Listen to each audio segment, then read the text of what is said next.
It's 9 o'clock. I'm going to convene the meeting of the General Government Standing Committee, and we're going to start with the roll call.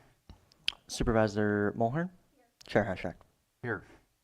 And the Pledge of Allegiance. Ready?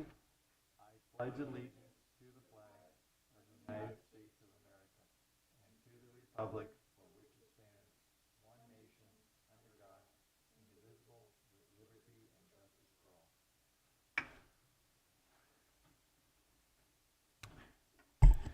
All right, so I just wanted to remind people that since we probably have people on Zoom and not so many in the chambers here, that we do have a 12 o'clock deadline, so we will try to move along as expeditiously as possible.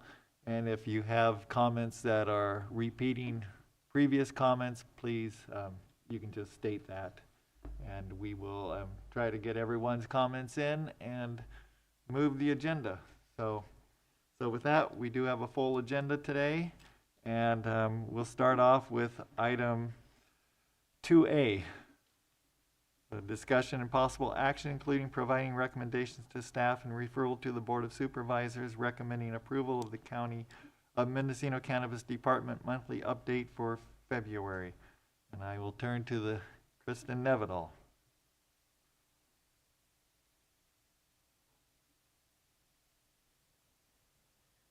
All right, thank you. Kristen Nevedal here, Director of the County of Mendocino Cannabis Department. I'm going to do my best to do a brief walkthrough of the report in front of the Standing Committee today. Starting off with the Local Equity Entrepreneur Program, the report does include a report back from the Governor's Office of Business and Economic Development, or in response to a meeting we had with the Governor's Office of Business and Economic Development in regards to a fourth round of funding, which the county was not granted.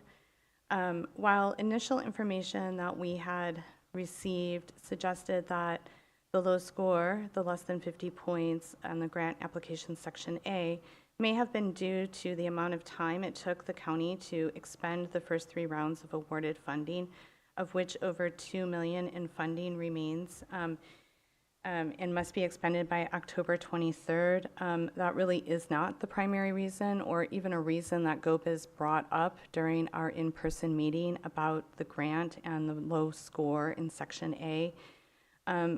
What we heard from GOBIZ staff regarding the less than 50-point score in Section A was that it really was related to the eligibility criteria.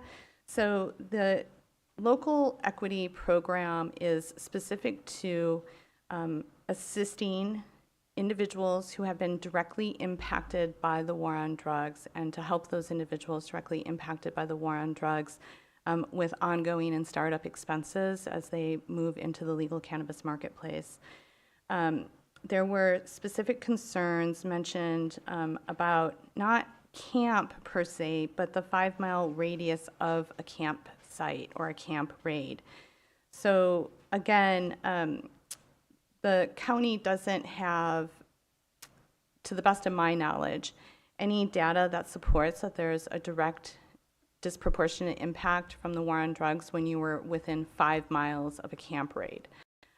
However, being directly impacted by a camp raid, according to the conversation we had with GOBIZ, would definitely be an acceptable criteria to GOBIZ.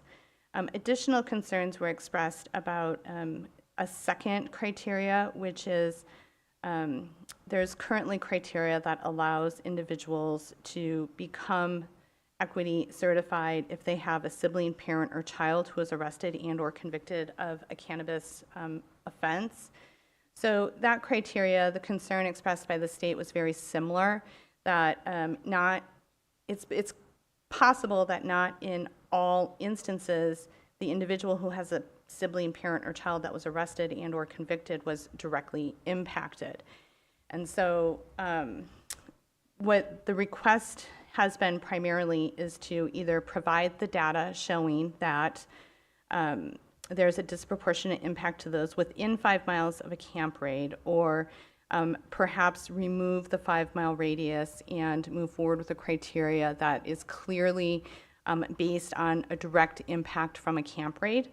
The second recommendation was to ensure that individuals who are qualified based on a sibling, parent, or child having been arrested and or convicted can show that that impact was directly related to the individual applying for equity eligibility using that criteria.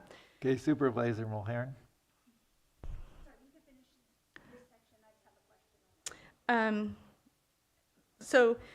Just a second component here is that there's additional points that could be accomplished by establishing priority application processing opportunities.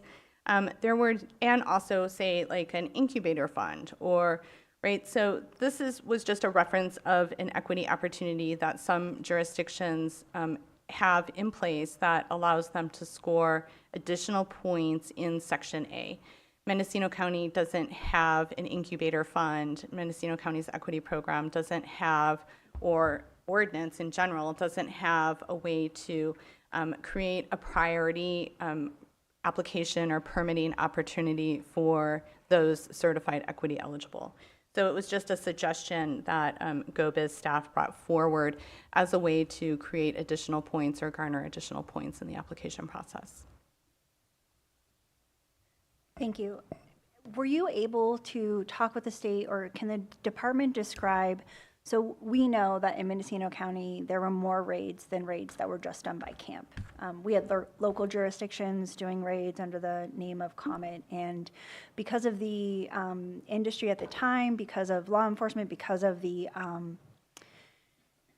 way that those transactions were handled, sometimes people were not arrested. They don't have documentation of their arrest. They may have been held for hours and hours. They may have had their plants chopped down, and they may have had to pay a fee to the district attorney, but perhaps they don't have an actual arrest record. So is there a process with which an applicant can apply for LEAP and perhaps sign an affidavit with the dates that might have happened? If they don't have documentation, what are their options?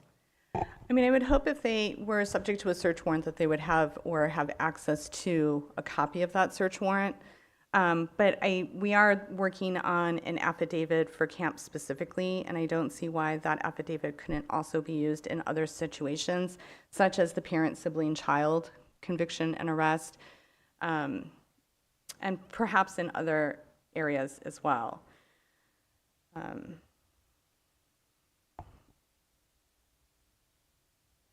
Yeah, if it's something that you're working on, I think it's important that it includes other jurisdictional law enforcement, because it wasn't only camp that was happening. Well, there is, I was just pulling up the criteria here.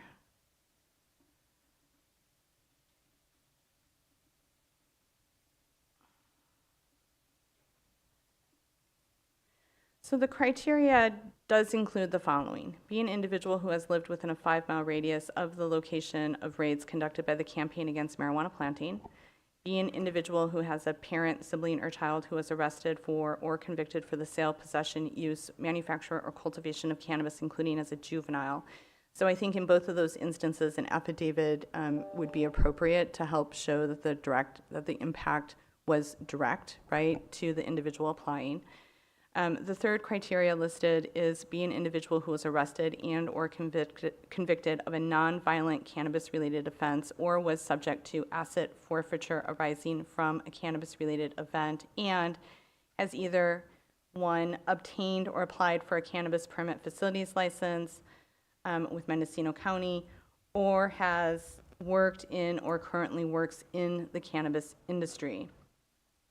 Then fourth criteria is be an individual who has experienced sexual assault, exploitation, domestic violence, and or human trafficking while participating in the cannabis industry. And the last criteria listed here is be an individual who has become homeless or suffered a loss of housing as a result of cannabis enforcement. Now, if we wanted to, or there was board direction to expand the criteria to allow for raids that did not result in arrest or conviction. I would prefer asking the state about that. I think we would want to ask the state ahead of time before expanding criteria. But I think that would be a fairly easy and quick conversation to have.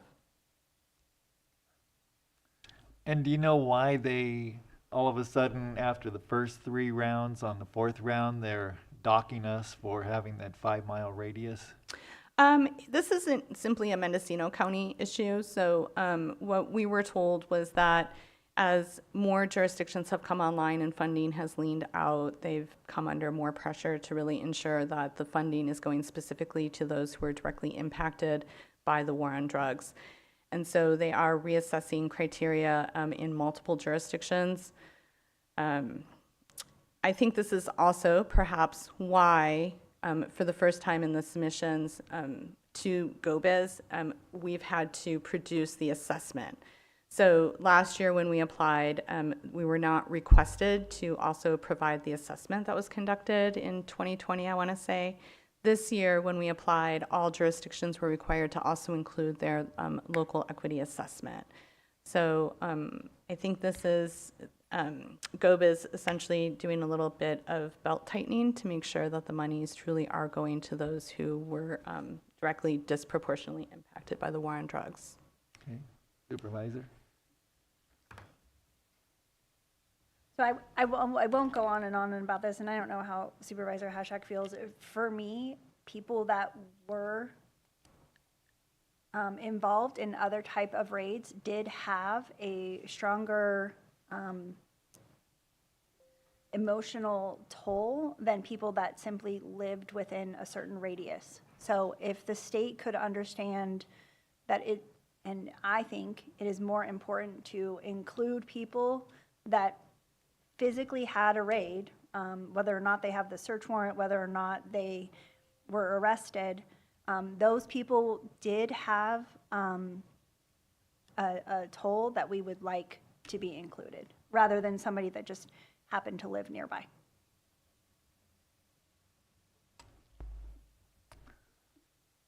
Yeah, that sounds, I mean, certainly there's all sorts of raids that were going on, but I think that communities were affected overall. And at the museum forum the other day, just to hear about some of the past stories about Bell Springs and those places, there was lots of community trauma. So my question is, how does this affect the grants or the applicants that are already deemed eligible? We have no intention of revoking eligibility. I don't think that would be a fair practice to embark on. I think what we really need to do is to look at eligibility going forward. So that's our plan. Okay.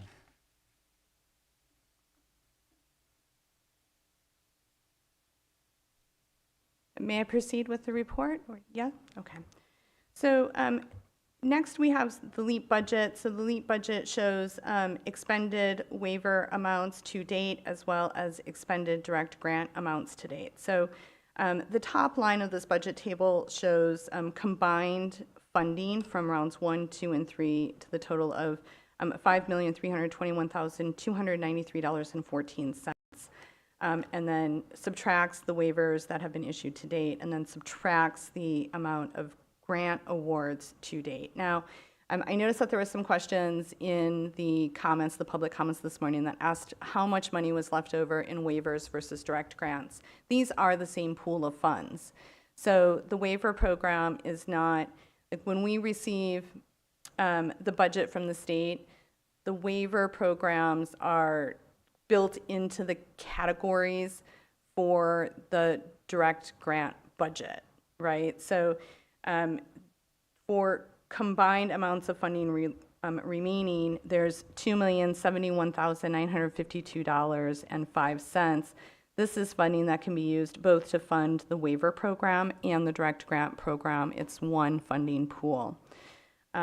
Currently, there's $874,426.56 in direct grant funds, AKA waiver funds, that are encumbered. And by encumbered, I mean that those applications, there's 874,000 and some change in direct grants that have been approved and or are routing through Cobblestone currently. So I don't know if there's questions about that before I move on. What's the administrative cost? Is that included in this? No, the administrative cost was not included in this. We've shown it in the previous reports. The administrative cost doesn't change. It's what we have allocated to cover administrative costs, but it doesn't show here. This is focused on what's remaining in the direct grant and waiver budget. And the administrative costs have gone to Elevate. Largely, there's some administrative costs, especially in round 3, that has helped to cover some staff expenses, department analyst, and program administrator. And I could pull that up. I do have the, no, I closed it, my apologies. I could pull up the grant agreement if you would like to know exactly what was put aside by the state in 2023. It would take me a moment, but if that is important, I can pull that open. Yeah, that would be good. Supervisor Mulhern? Oh, I was going to say, maybe it needs to just be included in future updates, just as a reminder. It is The number also, hasn't changed, right? No, the number has not changed. It's also available to the public if we look back at previous LEAP meetings. So we do a monthly local equity entrepreneur program meeting. It's always the third Wednesday of the month.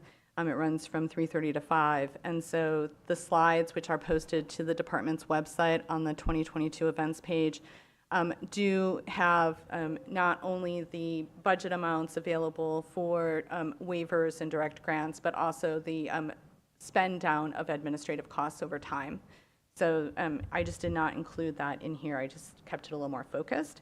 But all the other reports show it, and I believe the report that's on the agenda for tomorrow shows it as well.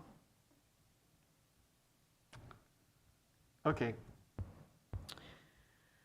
Moving forward with the local jurisdiction assistance grant program, this section is lean and mean. I think namely what we want to talk about are these timelines. The timelines for direct grant assistance, we would like to push out 2 of the timelines because we've had a challenging time with a heavy workload getting the last of the materials up onto the website. And then we also had planned on having a meeting last Friday to get additional questions from the public and then walk through the forms. However, because of Friday's snow event, there was no way to ensure that we would be able to stream the event. Also, a lot of staff was working from home, myself included, and did not have power. So we postponed that meeting to this Wednesday.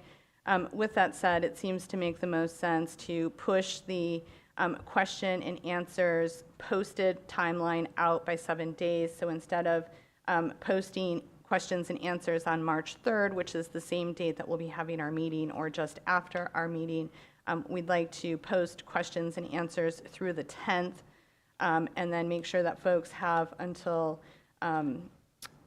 through the meeting this week to ask questions and send questions into the department so that we can include a robust list of responses to questions. I also recommend pushing out the last day to submit applications for direct grants to March 27th, seeing how we are about a week behind on our schedule here. The LJAGP budget update that is in today's report really shows what was spent down. And it shows what was spent down between Q1 and Q2 of this fiscal year. So running from July of 2022 through the end of December 2022. There's no budget update to report for the first 2 quarters or quarter and a half so that we had funding. So we did receive funding from the Local Jurisdiction Assistance Grant Program in the 2021-2022 fiscal year. I believe we were funded in January or February of 2022. However, We did not spend down any local jurisdiction assistance grant funds in that first half of the fiscal year. So the initial reporting that we sent out was due in July of 2022. And that report to the state, which was submitted on the required timeline, shows 0 expenditures. This is the report that's going to the state for the 2022 reporting, right?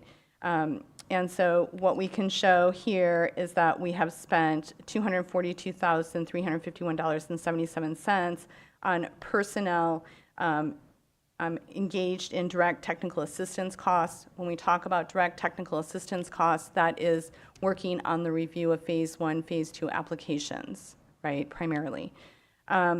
And then we have not withdrawn any funds from the grant for direct technical assistance costs labeled other, which would be contract planning services.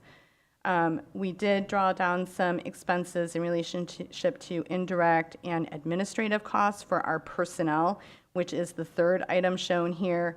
And what we drew down for that is $363,527.65.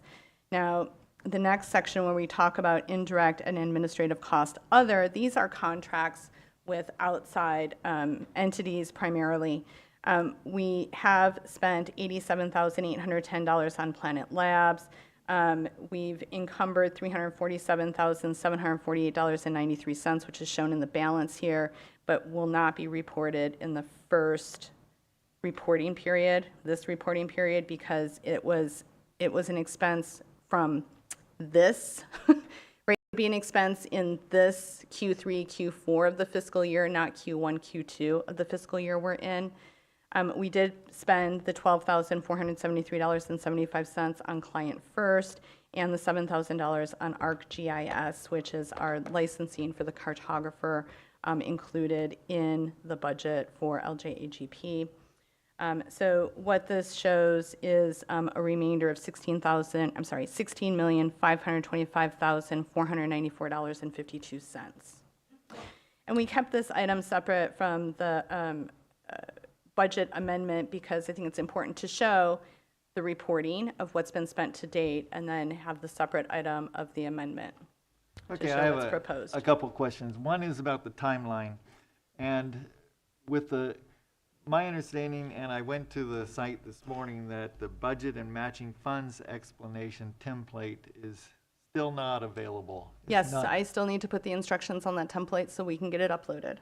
Okay, so, and then with the questions and answers, if we're pushing that out a week, then the submission of applications would be pushed out a week. Yes, that is what we're Okay. recommending. Okay, is that going to slow down the grant award notifications then? Slow them down, I guess I don't know what you mean by slow them down. It might Well, push push it them out. back a week, Yeah, perhaps, yes. okay. Okay, and then with the LJAGP budget and the salaries of my understanding is that salaries of existing staff involved in the cannabis permitting process is ineligible. Salaries of the current staff involved in the permitting process is an eligible expense. However, what's currently in the LJAGP budget is a very lean number of staff persons, not even the number of staff persons we currently have in the department. So the grant proposal, the amendment proposal, and I think we should talk about this more in depth under that item, does account for the entire department's allocation. And so when we wrote the initial grant budget for LJAGP, I'd been with the county for 6 months. We had, at that time, we had 4 planners allocated to us, a staff assistant, an administrative staff person, a program manager, and myself, the director. We had projected adding some staff to that list at the time, but we had not projected a full 22 staff members. So there's some discrepancies between what we projected and what's currently reality, right, as far as expenses for the department when it comes to staffing.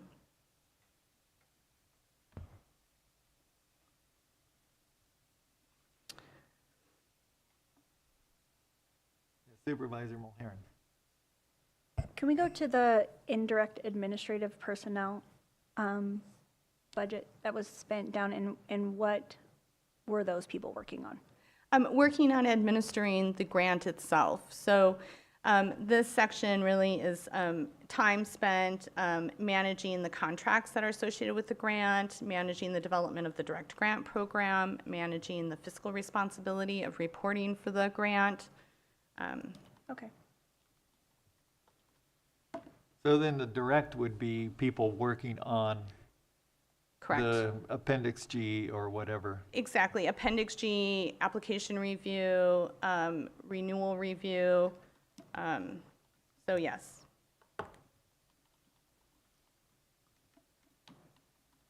Okay? Okay. Moving on to department staffing and contract planning services. So department staffing, we have put together this, this is a copy of the org chart that is what's presented here in the report. It does show the positions that are filled and the positions that are vacant.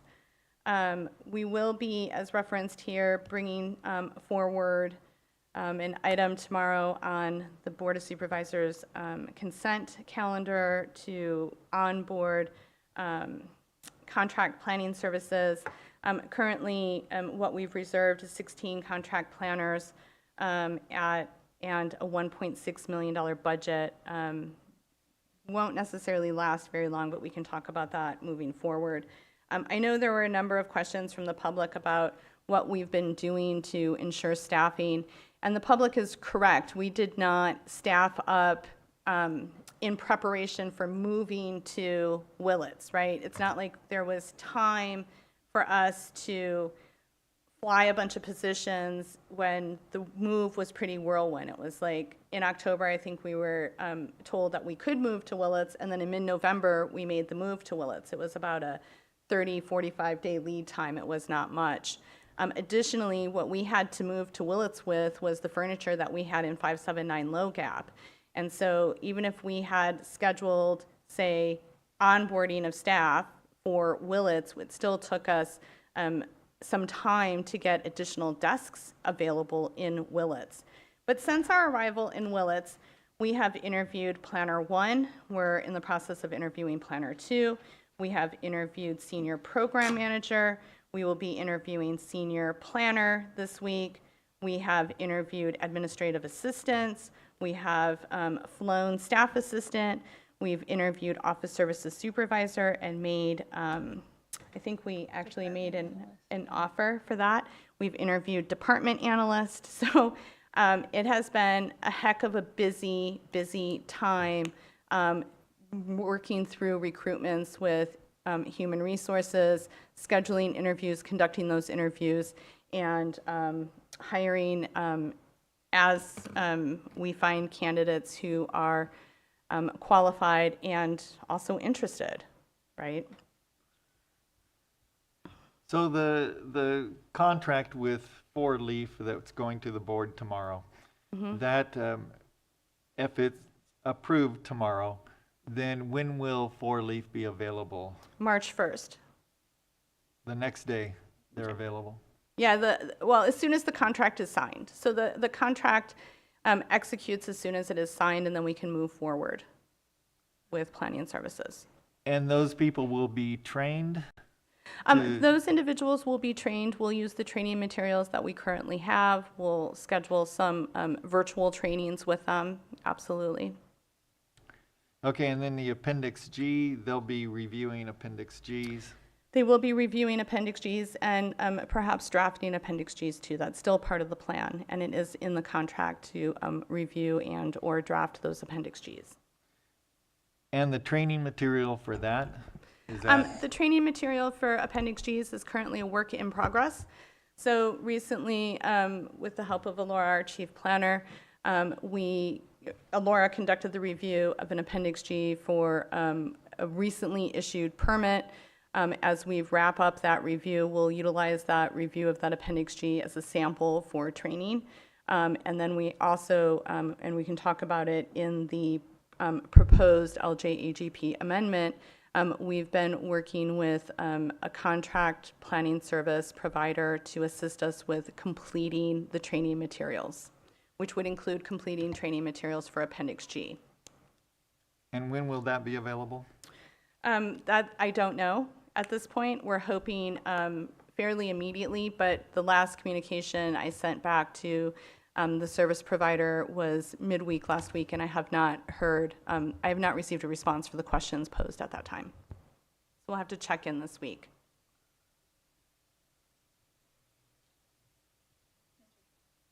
Yeah, Supervisor. Thank you. I think perhaps members of the public don't know what a hot commodity the building that Cannabis was previously in Ukiah really was. And there was actually, I would say as a member of the board, we are waiting for a space needs analysis. And there were about 3 to 4 really critical departments that were all looking for space on the LJAGP campus. And so I will admit that I was an advocate for waiting and coming up with a strategic plan before Cannabis was moved to Willits.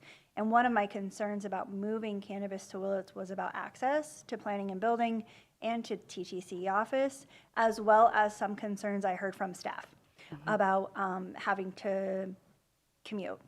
And so I'm just wondering, I think it's great that we have a team that is interested and dedicated and wants to work on Cannabis, but are we having a hard time finding people that want to go to Willits, that want to work in Cannabis?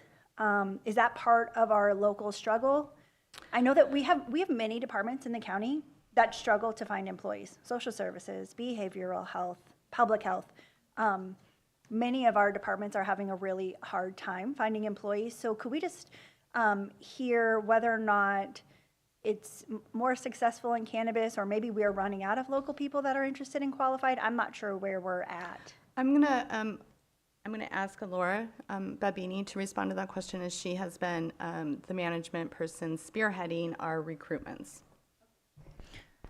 Good morning, Supervisors. Laura Babini, Chief Planner for the Mendocino County Cannabis Department. So I have been actively working with HR to fly all of our open allocations, and we have been continually receiving candidates and going through interviews. One of the largest struggles that we have is the location currently and the amount of candidates that we are receiving. When we get a small list of people, 2 to 3 candidates there's many open positions in the county, the difference of gas is a big issue for folks. But we have had a few people with concern of working in Cannabis just because of kind of some of the public opinion and contention, I think, in just working in Cannabis in general in the state. But I think in hiring, we have been really successful in promoting internally for folks that, are really happy within the department. But we are actively recruiting for all positions, and I have been working almost daily with HR to make sure that those positions are continually flown as well.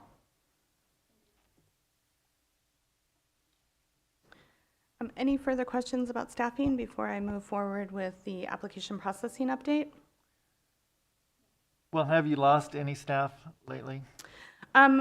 Well, we did. Let's see. Yeah, I just want to make sure that we aren't running afoul of HR. So we did have 2 staff persons who did not pass probation. They're no longer with the department. And then we received a resignation recently from our program administrator.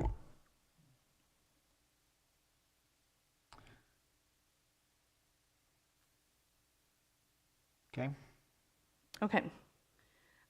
Moving on to talk about application processing updates. The first section is really a discussion about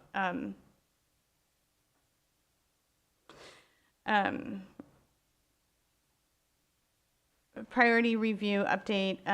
As of February 11th, the Mendocino Cannabis Department counted 832 active AG numbers, meaning active applicants and permits for commercial cannabis cultivation and nursery operations. On May 17th of 2022, the County of Mendocino Board of Supervisors directed staff to prioritize the review of applications that have active Department of Cannabis controlled licenses and have paid any associated local cannabis business tax.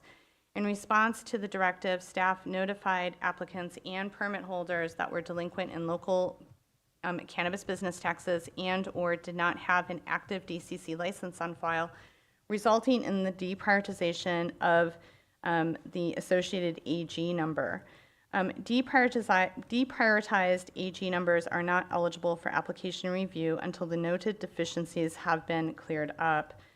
Currently, there are 371 AG numbers that are deprioritized and not eligible for application review. The pie chart in this section of the report today breaks down the reason for deprioritization amongst the 371 AG numbers that have been deprioritized. So currently, out of 371 deprioritized AG numbers, 25% have been deprioritized solely for not having a Department of Cannabis controlled license. 30% have been deprioritized solely for having delinquent taxes, and 45% are currently deprioritized for not having a Department of Cannabis controlled license and being delinquent in taxes. When we look at kind of just what is going on with annual permits and the renewals that are in-house, of the 832 active AG numbers in the Cannabis Department's tracking system, 238 of those AG numbers are associated with issued annual permits. So the pie chart titled 238 annual permits issued shows in dark blue annual permits that are eligible for application review. So 48% of the annual permits issued are prioritized and have maintained their prioritization, whereas 27% have managed to become reprioritized. And currently, amongst annual permits issued, 25% of annual permits issued are deprioritized. Department staff has been working diligently on reviewing renewal applications and has 166 renewal applications in the review queue, of which 9 applications have been deprioritized for tax delinquency. 48 applications are awaiting review. 32 applications have been determined to be complete, so they've had some initial review by our planners, and 77 applications are under final review. So of those applications that are under final review, 33 of them are engaged in sensitive species habitat review. 33 of them are awaiting compliance plans because they do not have all of their building permits finalized. 11 were noted by staff as being unresponsive, and 11 were noted as having vegetation modification review, which will need the affidavit to move them forward. We have 50 that are awaiting site inspection. Moving on to application review update. This section really looks at the difference between incomplete applications and complete applications. So in addition to issued permits, the department has 594 applications that are needing to be reviewed. Currently, 285 are considered incomplete, while 309 are considered complete applications. As the department completes the process of engaging contract planning services, which we anticipate to bring online in March of 2023, the department will assign complete applications that have not been deprioritized to both full-time planning staff within the department and contract planners for final review. Of the 279 incomplete applications or AG numbers, 17% have maintained priority. This is our lowest pool of priority. 19% have been reprioritized, and 64% of incomplete applications remain deprioritized. Let's see. Using the MC portal, applicants have been able to complete, as I mentioned earlier, 309 applications or AG numbers. But currently amongst our complete applications, 40% are prioritized, and 20% have been reprioritized for a 60% priority review rate and a 40% deprioritization rate amongst complete applications.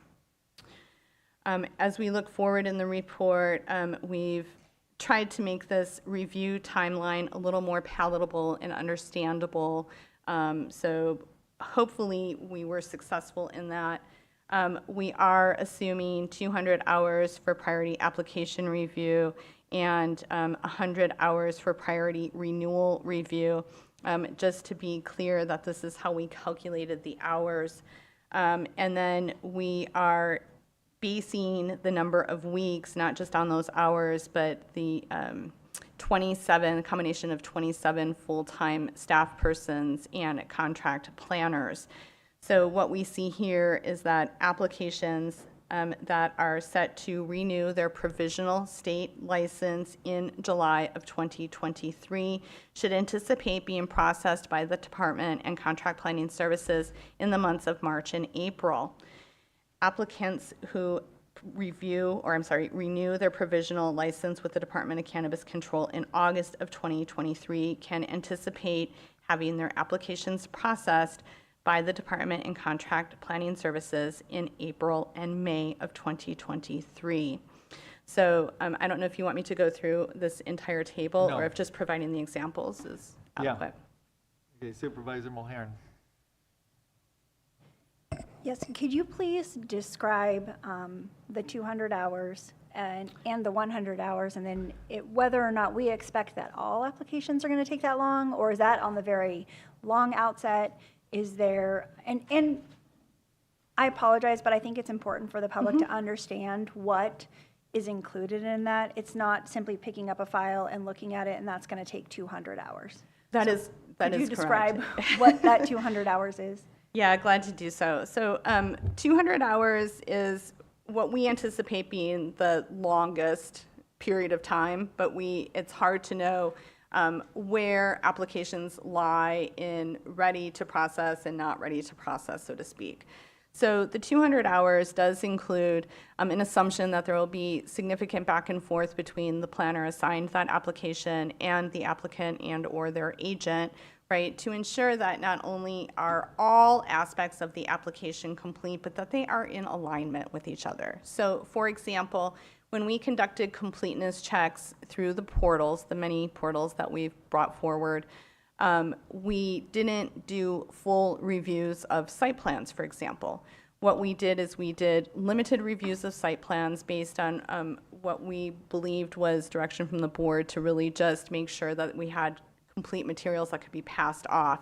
So site plans, instead of being reviewed for everything that should be on a site plan, we reviewed the site plan for the applicant's name, the property owner's name, the APN, the site address, and the AG number. And that was about as deep as we went in the 2021 portal and the corrections portal.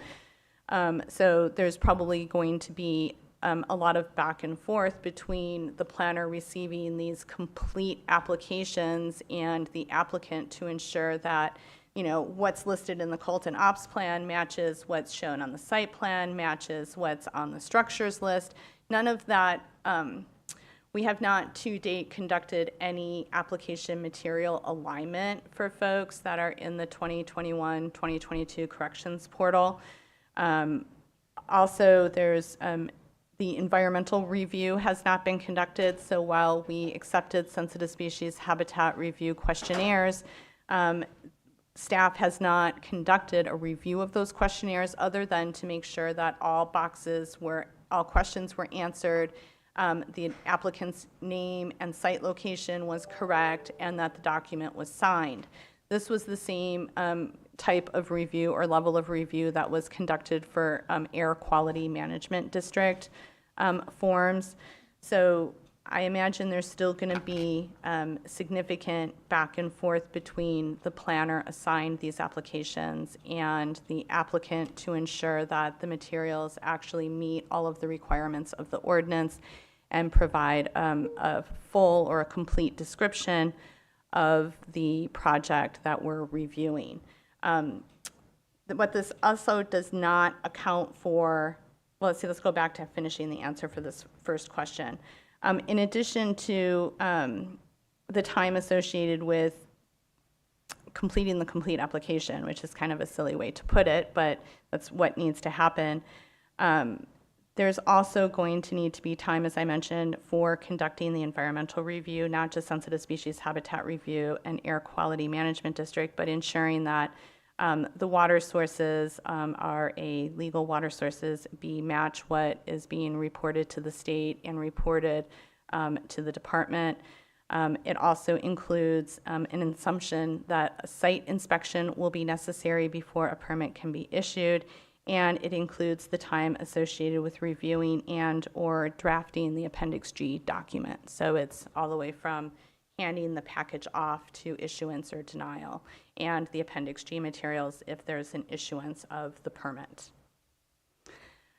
With renewals, we're assuming that the renewals have much more complete application packets, and that more review has been conducted, so to speak.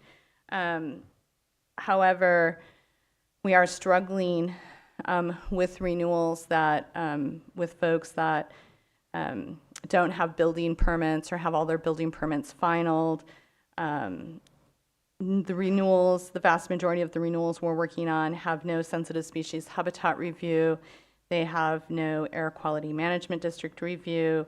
And as of Friday, I was notified by staff that they likely don't have district attorney background checks either. So the administering the program has been challenging because as we look into implementing Chapter 10A17, we continue to find issues that need to be cleaned up and addressed because we had the permits that were issued without complete applications, complete environmental review, so issued erroneously. So trying to clean those up and not make the same mistakes with new applications going forward has created a slowdown, definitely. Do you have another question? Yeah, just a follow-up. You know, we've had, the county as a whole, have some communication challenges in being able to get information out to people. And I think what we currently have is a lot of applicants who've been waiting because they've been in the program since the very beginning, and some of them before the program even existed in previous programs through the county. So part of the challenge is articulating to people, you haven't heard from us, but you will, and here's when you will. I know that the team in the department has done an incredible amount of public meetings.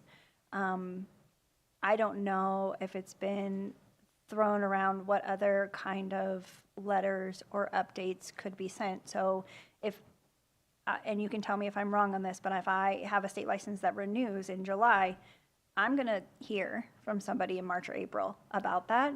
But if my state license doesn't renew until June of 24, I wouldn't even hear from somebody until next year. So that's another full year that I'm sitting there waiting what is happening with my application. So do we have a communication plan for this at all? If the board would like, we can email this table in a Canon note. But again, this information has been provided in multiple reports, and so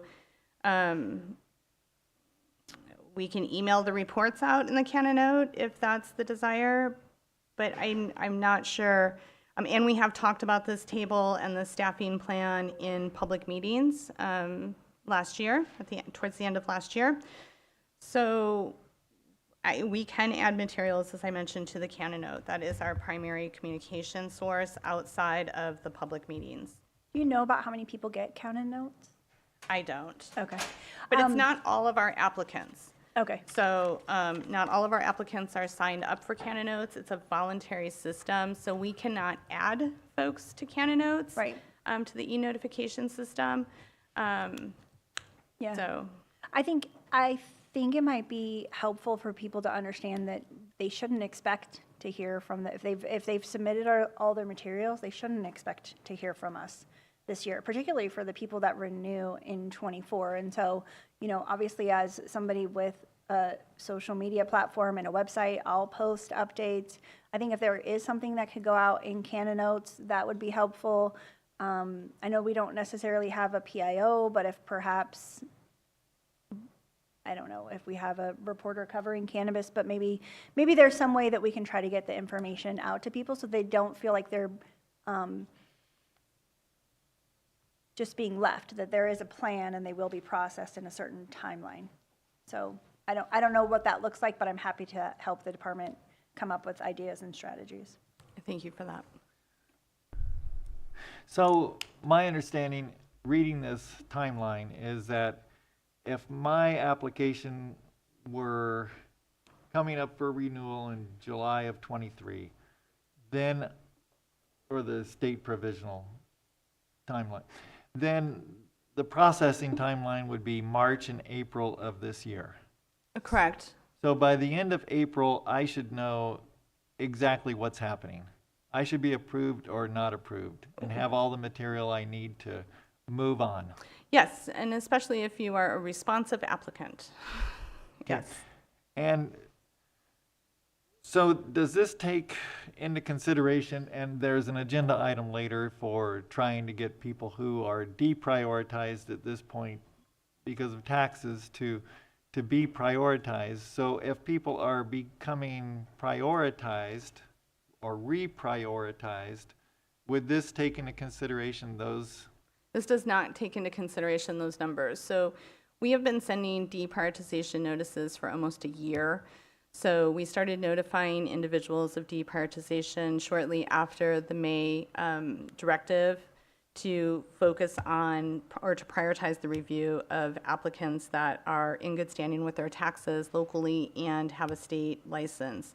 It's a little, I think, hard for us to create projections when, like I said, we've been working this exercise or running this exercise of notifying folks about their deprioritization for almost a year.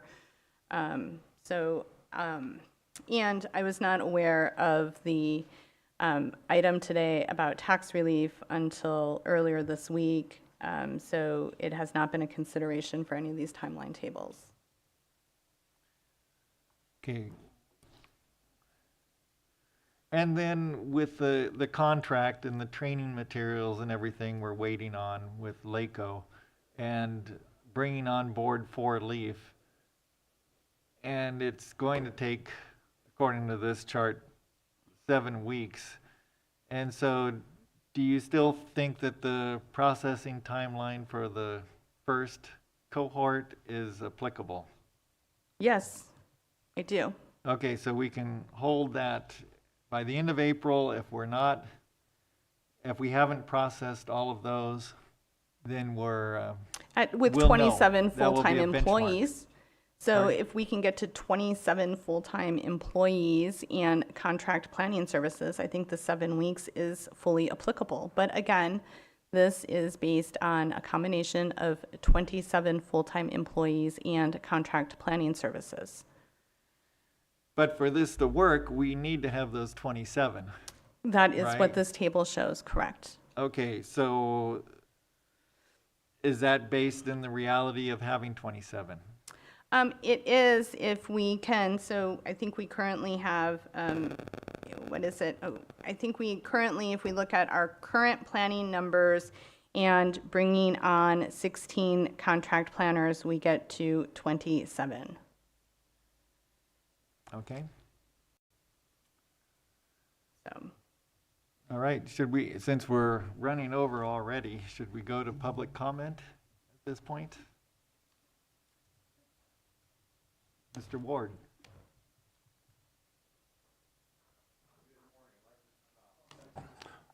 Board members, county council, Mr. Dunnicliff, Elora, and Kristen, thank you for having me. Before I start, I'd like to thank Mo for excellent Zoom meeting yesterday. Good job. Very much appreciated by the community, what you did. Outstanding. I'll be quick. I don't have much time. So we're talking about the camp raid criteria. I'd like to see that expanded to any law enforcement raid. There's no reason why we can't do that. A DEA raid and a State of California Department of Justice raid for Northstone Organics on Road B shut down an entire county cannabis program.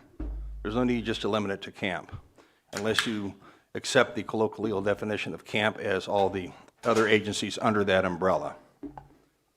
I have a LEAP equity applicant that was denied. However, I can provide proof positive to county council if you would like to meet with me and see it, of an LEAP equity applicant that got money for the same type of criteria that I submitted that was rejected. There's unequal treatment under the law, and it's illegal, and you cannot do that. 4-leaf contract, that's a lot of money. 200 hours per application works out to about 6 to 8 hours per page of a 25-page application, not including the Appendix G. Ms. Nevedal said that 200 hours includes all the back and forth. Is that 200 hours include the time that it's sitting on the applicant's desk and their consultant's desk? Are you adding that in your 200 hours, or is that just staff time? That seems an extraordinarily long amount of time for a ministerial permit application. Really, it's just ridiculous. It's way too long. I would recommend the 2 people that didn't make probation and the 1 person that resigned the position, that the board do exit interviews with staff to see from another perspective what's going on in that department. There's proper management. They may have things to say that aren't mentioned here or you're not aware of. Exit interviews are always a good management tool. I used them when I was running the building department in Healdsburg. I have 2 clients that were deemed complete August 5th, 2021, 18 months ago. They're not going to get reviewed now until next August, a full 2 years. That's ridiculous. I understand the rolling review based upon the DCC license expiration date, but to wait 2 years after being deemed complete to review a 25-page ministerial permit application is ridiculous, no matter how little staff you have. Can we contact the 4-leaf planner directly if they're reviewing our applications, or do we have to go through a gatekeeper through your office?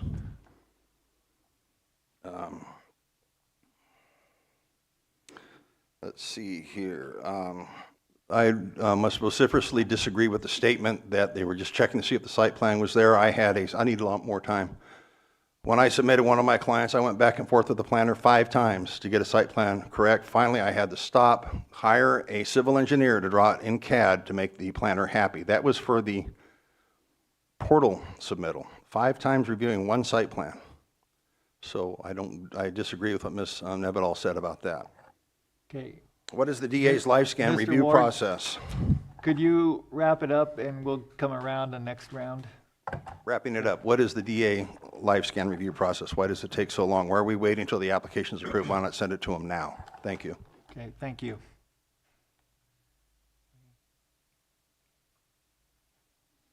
So one question was, with the 4-leaf, can they go directly to those planners, or do they have to go through the department?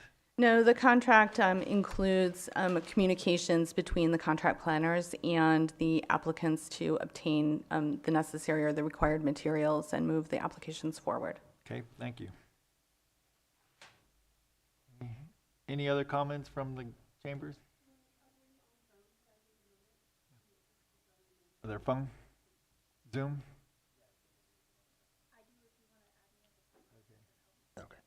First on the line is Michael Katz.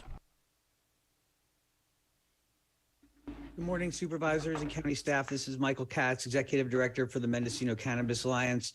It's very disappointing to hear this report today and the lack of kind of accountability for the manner in which things are being managed at the department. Every one of the topics being discussed here is fraught with issues, and all we're hearing basically is that this is just the way things are. I urge the supervisors to dig in further. It's interesting to hear the opinion of the department is that they're not getting candidates because of the public response to its operations, but not because of how the department is being run.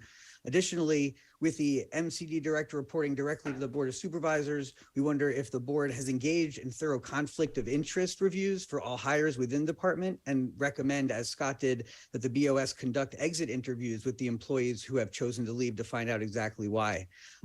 Regarding the LEAP program, I appreciate the response from Director Nevedal, but I think it's essential that we as a county request directly of GoBiz exactly what score we received on each level and why. It was indicated to me in an email that they don't provide that information, but that does not seem to make sense, because how can we try to improve the county's application next time if we don't know exactly where our scoring was deficient? So I think, and potentially even calling GoBiz to attend our next GGC meeting to provide that information directly so we can ask questions of them would potentially be very useful. I agree with Scott about the impacts of raids should not be limited to camp, despite Director Nevedal's personal opinion that that seems to be the case. We believe that any type of law enforcement action, as our assessment stated, which it also seems odd that the assessment had to go in for the first time, because we would never have received grant funding if the assessment was not completed. Moving forward, the idea of pushing timelines out for LJAGP is good, but the application materials have still not been provided. Right now, we're a week out of when the window was opened. So if thinking about pushing it out a week, if we're still a week away from the meeting, seems unreasonable. It seems like it should be pushed out for at least 2 weeks, if not 1 month, and that there need to be rolling reviews of applications that come in beginning on March 21st so that there are no delays in distributing the funds. It's a travesty that this money has been collecting dust while dozens of operators have been forced to withdraw from the program, and the request to move significant funds to direct grants that'll be discussed later on adds serious insult to this injury.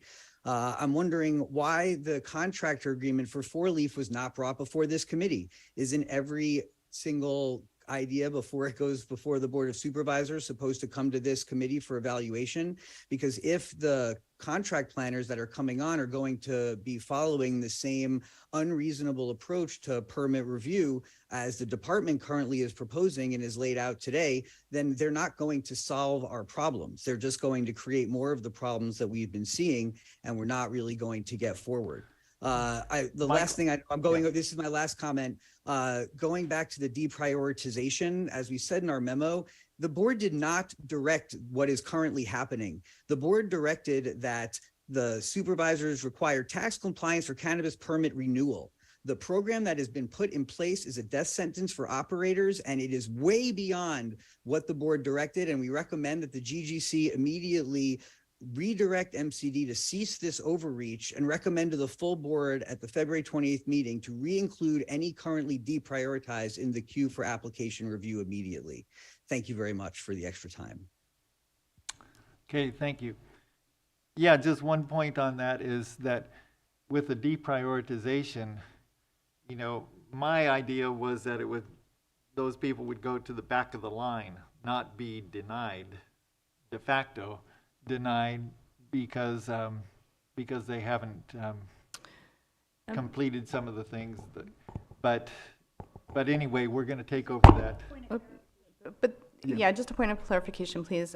Those applicants have not been denied. They are still locally authorized at the state. They just are not in the queue for review based on the board direction to not prioritize their review. Right, but I'm saying that if you don't account, like you just said earlier, that if you don't account for them being in the queue at some point, then you're kind of planning for them not to be reviewed.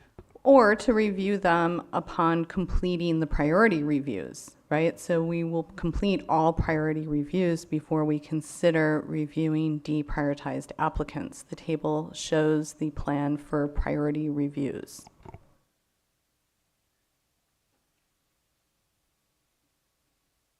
Okay, we'll talk about that later. Okay, Hannah Nelson.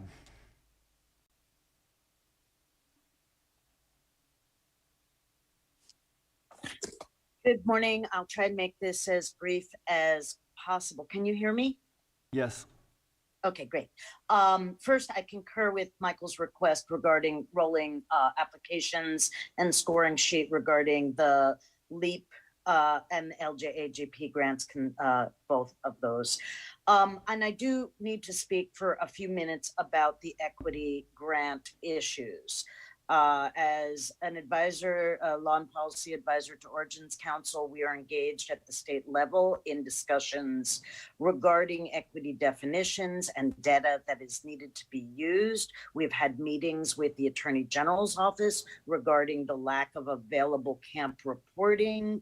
We are working as best we can to obtain the Venn diagrams, let's say, of the radiuses of the various impacts to various communities and the data that's needed. If you go back and look at the Mendocino County assessment, it specifically defends those radius provisions.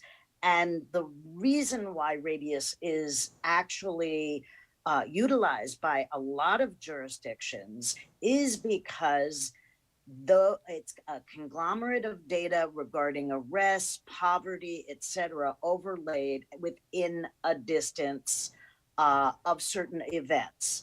So I think that before the 5 mile radius is not fully defended, a careful look at pages 10, 24, 30, 33, and 34 of the assessment that was conducted, and perhaps an additional effort to bolster any data that's needed through the weight of the county is utilized. The whole idea of equity eligibility is that the onus should not be further on the person who was victimized. And that was the idea behind using things like radius. So it's incredibly important that not be lost. Going on to the deprioritization, I do want to say that is a catch-22. And I think that Supervisor Haschak's point about not including them in the timelines if they are to be reprioritized will point to an inability to effectuate the reviews once they're reprioritized, staffing levels anticipated in the times anticipated. So that is something that needs to be addressed. On page 5 of the MCD report, it said that the department recently implemented a tracking system, and it's just a little bit unclear what, and this was under annuals, what clarity was gained or what specifically was revealed in the tracking system. So more information about that would be helpful. Ms. Nelson? I do have a few more points. Yes. Yeah, could you do them in the next round? We'll come back to you. Well, I mean, everybody else got an extra minute, and now we just spent 15 seconds of the extra minute. I really do have some more points, and so in the app review, 17% for the annuals, 17%. 19% and 16%, those the terms seemed inconsistent with regards to deprioritize and incomplete, and so I'm wondering if the director can explain those. The SSHR, what is the current process? In the last meeting, we were told that there's no more a need to refer to CDFW, so it would be helpful to understand exactly what is involved in the SSHR process now. With respect to communications, Okay, Hannah, the last department point. has the email, email of every single applicant, and they have a list, and it's easy to communicate directly by email to those applicants. Thank you very much. Thank you. Okay, Monique Ramirez. Good morning, Monique Ramirez, District 3. On the topic of LEAP, if people who are deemed eligible, but by the time their budget is reviewed, the funds won't be there, will they have to be reevaluated for eligibility since the next round of funding will be contingent on meeting the new requirements? In regards to the encumbered funds, if someone was approved for their direct grant budget after the encumbered funds were identified in this presentation, can those approved applicants feel assured the funding is going to be there for them? In terms of the actual renewals and applications that are still going through that process, how many site inspections is staff able to do each week? It sounded like there's 50 site inspections that are being slated to be done. And can all applicants expect an annual inspection each year? I'm just curious about that because there is a pretty hefty fee associated with that. And for renewals, applicants such as myself have made time-sensitive modification requests that need to be reviewed ASAP. As it stands, my renewal application was turned in May of 2022, and based on the chart provided in today's presentation for when my state license will be up for renewal again, my application will not be reviewed by Mendocino Cannabis Department until December of this year. That equals 19 months that I will have waited for my modification to be reviewed and approved, as well as my permit. A year and 7 months. Please direct MCD to review the modifications now and approve them if appropriate. At the very least, my modification is requesting to trim cannabis outside, weather permitting. This is an absolutely essential task for my business, and I have to outsource it otherwise and pay other people to do it when I would like to do it myself. Waiting another, all these months is just ridiculous. And who knows what other kinds of modification requests people are requesting. So this timeline does not work for those people. Also, does the county realize how much money is being lost by applications not being reviewed and permits approved by this kind of delayed timeline based provisional state license expiration? I mean, that's crazy, you guys. We're talking about almost 2 years for a renewal permit to be processed with the way we're looking at this. And quickly, there was a quick comment that maybe some of these renewal applications didn't have DA review. And I'm just curious if we can get some more clarity about that. Is that different from live scans? If so, we need to revisit the recommendation from the board many years ago to mirror the state and not require a duplicative live scan. I don't think that ever finalized, and we've kind of lost wind on that, but I think we might need to circle back around if this is another money grab.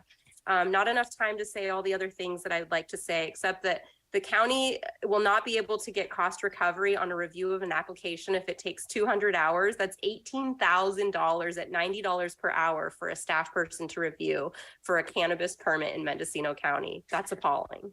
Thank you. Thank you. Are there any answers to those LEAP questions that Ms. Ramirez had?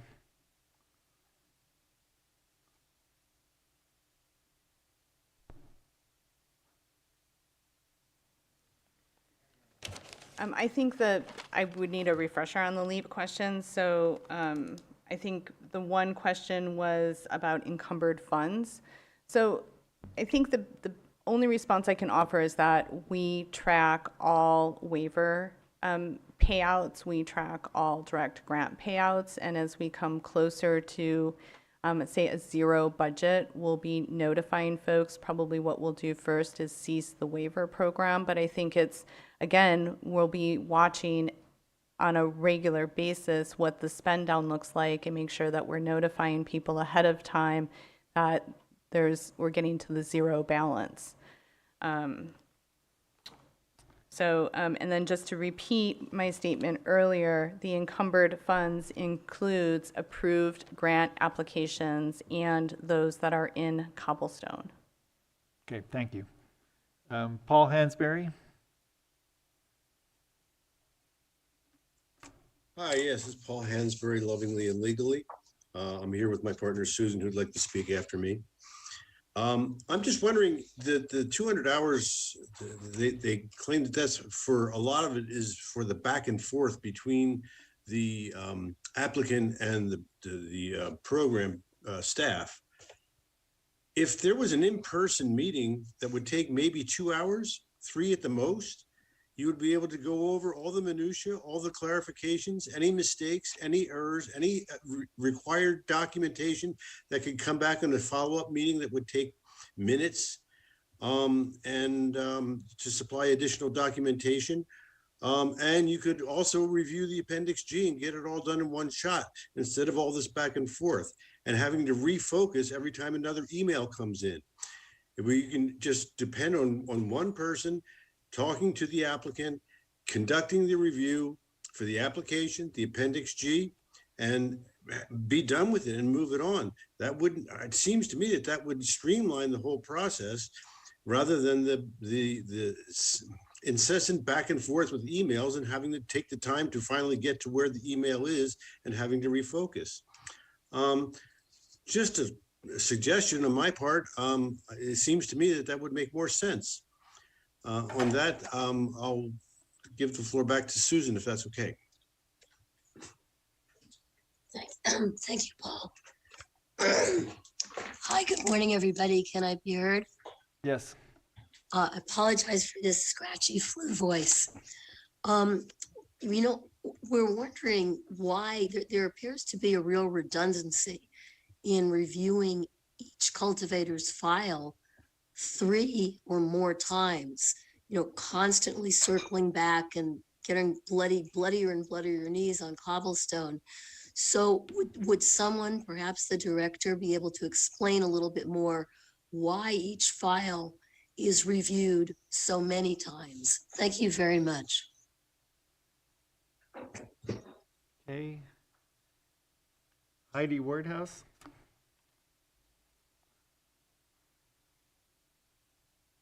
Thank you very much. I'm going to speak very shortly, and I wish that Scott Ward would be awarded the remainder of my time. So Scott, if you could please get yourself ready.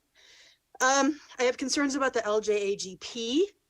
The forms were only released 2 days before the opportunity opened. That's not enough time to even prepare paperwork. And we're still waiting on one of the forms. The time period for the LJAGP is 1 month to get your forms in. That's a very short time period, especially to not have your ability to do the research and get your information ready. The LJAGP is way too detailed. They're asking for letters from agencies requiring the work to be done. They're asking for business formation documentations if you're renting land from a business. And business formation documentation letters or information for the landlord. What is this? I don't understand this. This is way too complicated. Plus the money they're releasing, they put a time delay on it. You get 50% when you get 80% of your receipts in, they'll release the next 25%. The problem is if we look at LEAP, you've got a 3 to 4 month delay in between those releases, having them go through, do the recheck, send it through Cobblestone once more. So why can't they just release the full amount? And lastly, they're limiting the things you can do. Well, they opened up the solar power and alternative powers programs to people who don't have LSAs for those specific programs. They have nothing in place for people who have hauled water, only for people who are taking from surface and groundwater. And that needs to be fixed because people with hauled water need to be able to have access to water tanks, need to be able to drill a well, need to be able to dig a pond. All of those are things that move them environmentally forward. And that is the end of my comment. Last follow-up, I would like copies of the training materials that obviously the Mendocino County Cannabis Department should have ready right now to train 4-Leaf if they're going to work 1st of March when that contract's signed.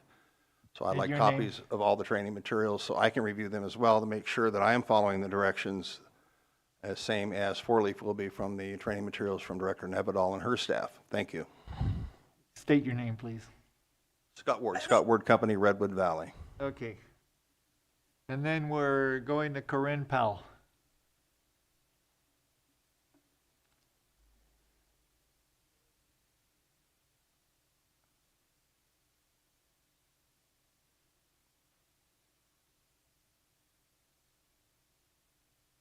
Corinne, you're muted.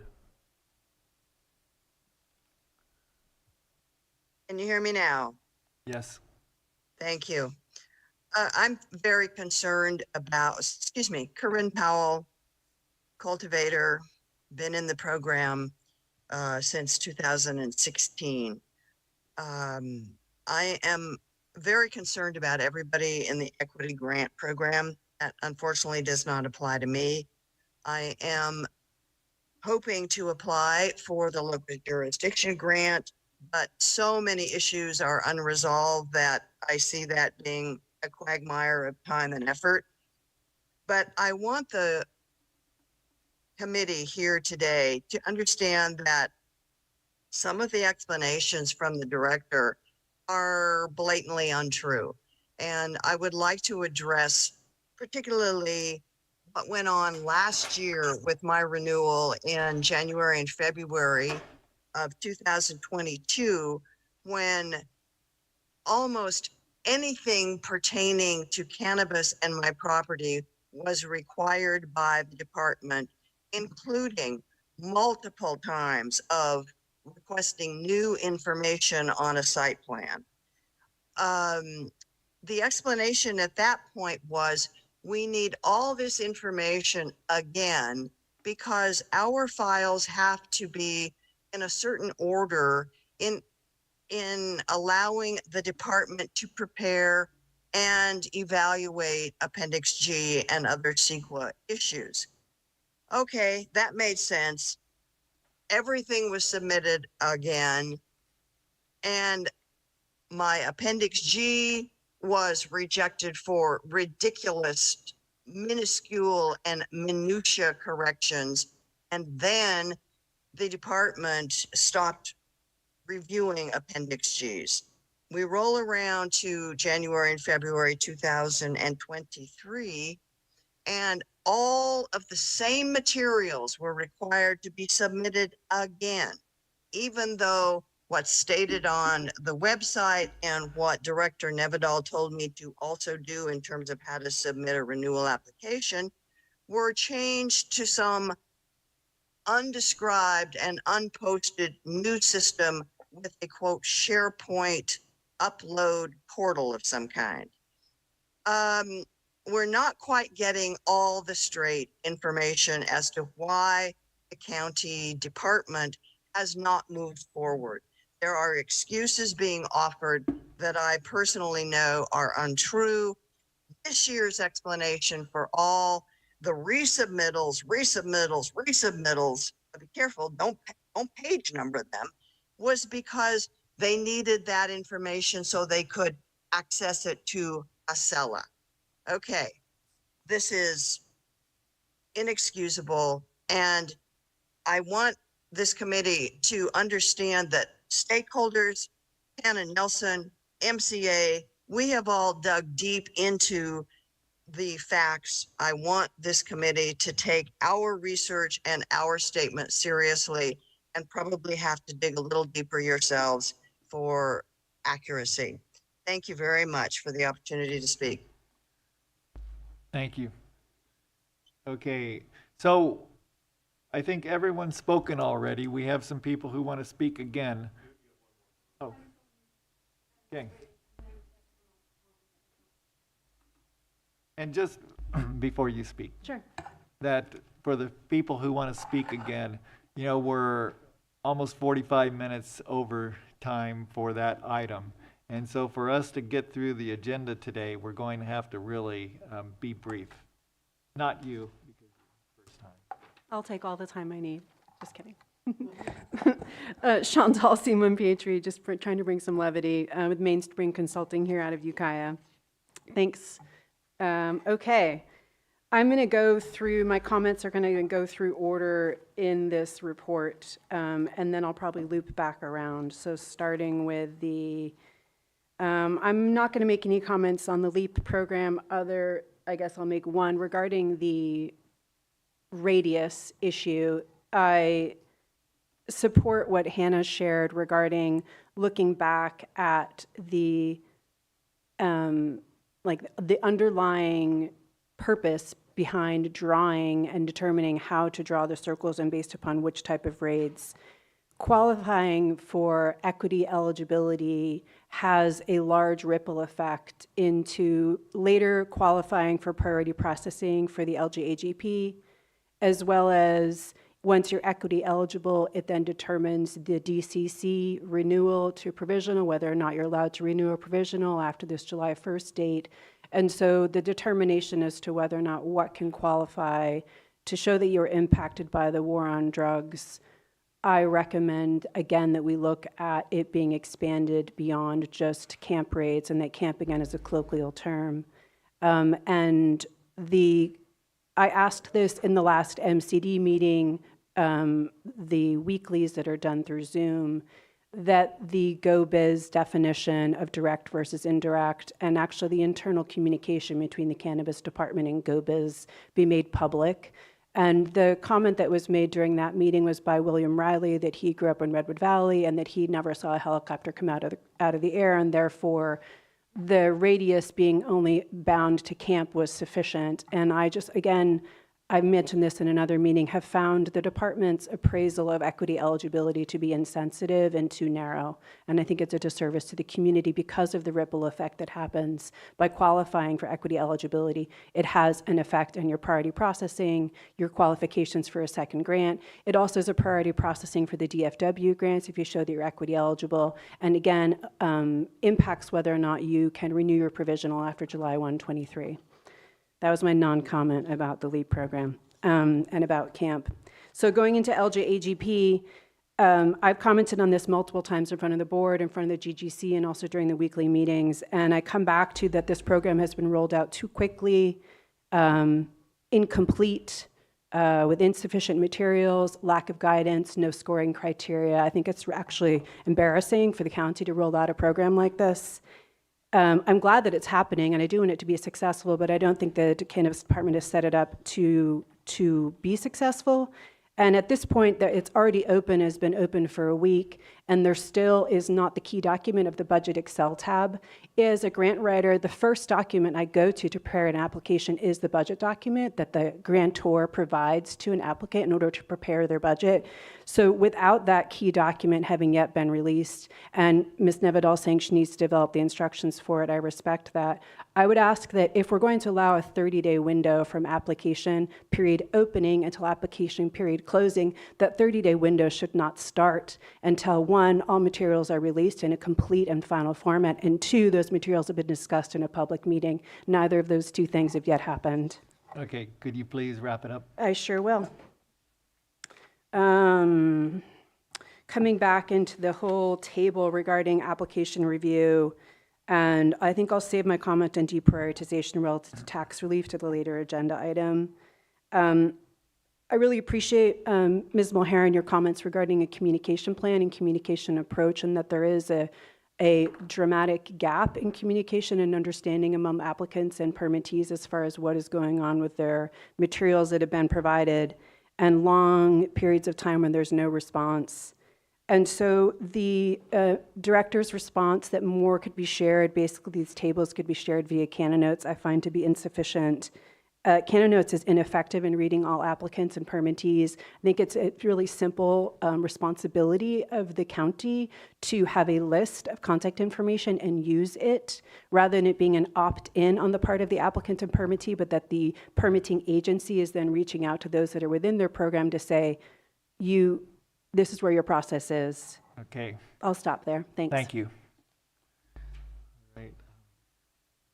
So with the LJAGP grant, it does seem appropriate that if we're not providing the budget and matching funds explanation, that we don't start the 30-day window until all of the appropriate forms and information's been set.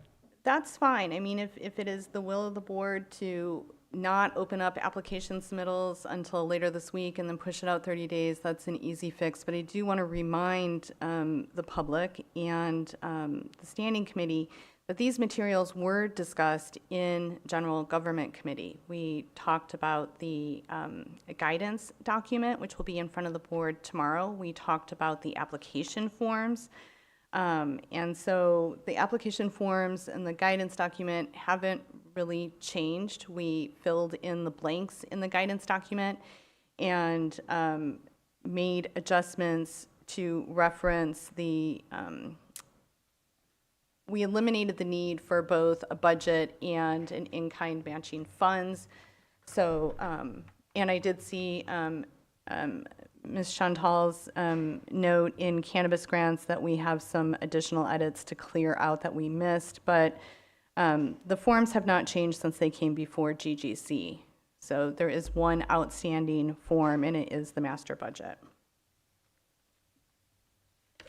Well, it seems like if the budget and the matching funds is not available to people, then that seems, And that's fine. So if you would like us to push it out 14 days instead of 7 days, we are happy to do that. Supervisor Mulherin? Well, just before we go down that path, I know that the intention of opening up the grant program and the dates that were originally selected were so that people could get their funds to do their projects this season. So I have concerns that it's like you're too fast and you're too slow at the same time. So that's very confusing to me. The documents have been available. I understand that there has been a delay. I think that people need the money to do their projects. So I'm not sure about a 14-week delay, and 14-day delay, and if that is going to prevent people from being able to start this construction season. Maybe they aren't going to have time anyways. Maybe the weather and will help them with a delay. I don't really know, but because the application materials have been available, except for this, a couple of documents, and because the meeting didn't happen, I'm fine with a week out, but I have concerns about just continuing to stretch it out. Well, maybe what we should do is open it up and then start the 30-day timeline once all the documents are up and available to people. So, I think that that's fine so long as it's appropriate for us to move forward with finalizing the guidance document tomorrow, right? And that we don't need to come back to, say, standing committee or the board to reestablish a timeline, because then we'll be pushing it out based on having to come back to the board to reestablish a timeline. Right. Okay, I'm fine with that. Okay, so we've gone an hour and a half. Maybe we should take a break and till 1:15, and then we'll come back with the rest if people want to still continue to speak. Okay? Right.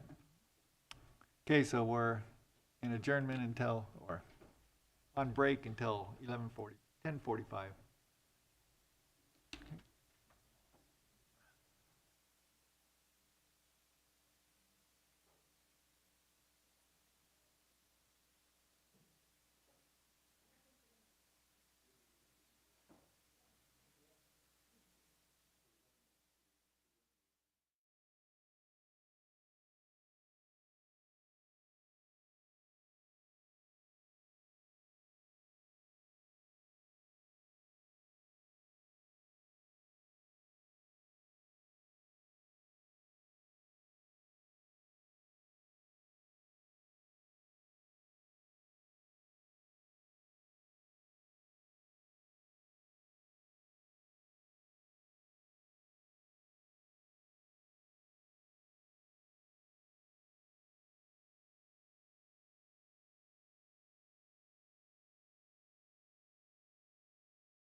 we just wanted to clarify an issue with staffing.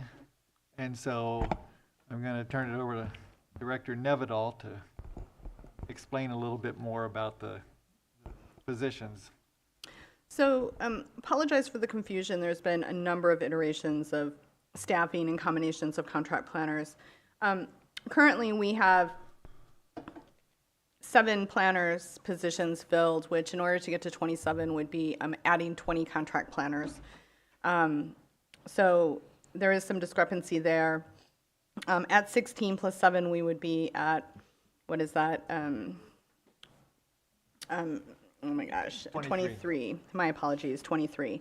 So I just wanted to thank you for the opportunity to clarify that. And so just to be clear, that to meet the goals of this timeline, we need to have 27. That is the timeline in front of us today, correct? And so we can hire 20 planners. We can. Four Leaf does have 20 planners available for us.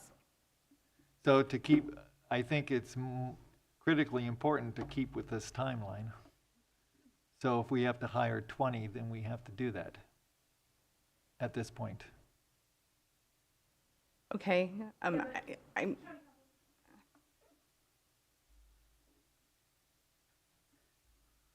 You know, there has been a challenge this morning because the 4-leaf contract is actually on the agenda for tomorrow's Board of Supervisors meeting. So I understand that, you know, obviously there are questions about staffing that are coming up, but I think that also questions about the 4-leaf contract need to stay on track with that agenda item, or how are we looking for that separation? You're talking about the distinction between what goes to the committee and what goes to the full board. Do I have that right? So, No. Oh.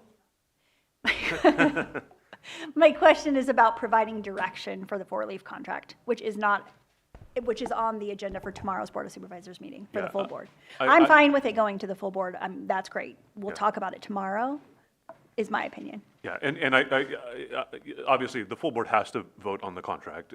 So I do think that's the most appropriate venue for any conversation as to whether you want to make a modification. Certainly, this committee could reach a recommendation if you want to bring to the full board tomorrow related to that item, since it is agendized.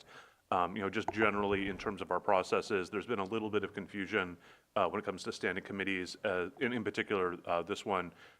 In terms of, you know, what's the process when there's a referral of an item, or where there's no referral of a specific limited item, just a referral of a topic to the committee, as this committee has been referred the cannabis items. We did try to clarify this a bit in the update of the rules of procedure to allow an item to go straight to the board if it was time sensitive and approved by the chair. I also think there may be, I haven't spoken with the department, but it may also be appropriate for items that are going through a competitive process.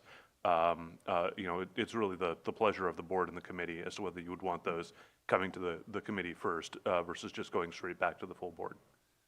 But the contract with 4 Leafs is up for approval tomorrow, and that's for the 1.6 million.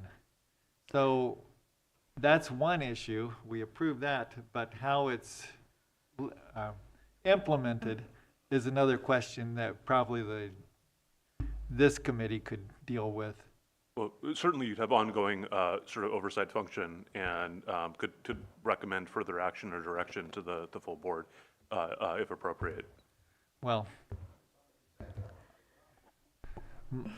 just, I don't know if we need to give that clarification at the board level, but from the GGC, I think that we need to meet this 27 staffing. And I believe planners. that we can do that without having to do an amendment, because the way the contract is written is it allows for the department to spend up to $1.6 million in funds. So I don't know that it needs a contract amendment to go from 16 to 20 planners. Right.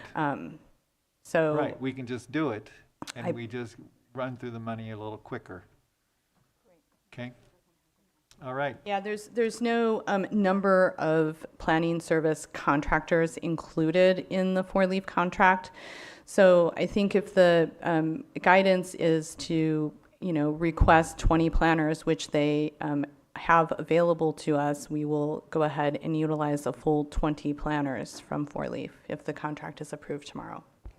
Okay. All right, so we've gone through all the first round comments. You know, we're behind schedule and we need to deal with some of these agenda items this time today before noon. So what I'm going to do is just limit it to 1 minute comments as we go through this second round. So Hannah Nelson, and please keep it to 1 minute.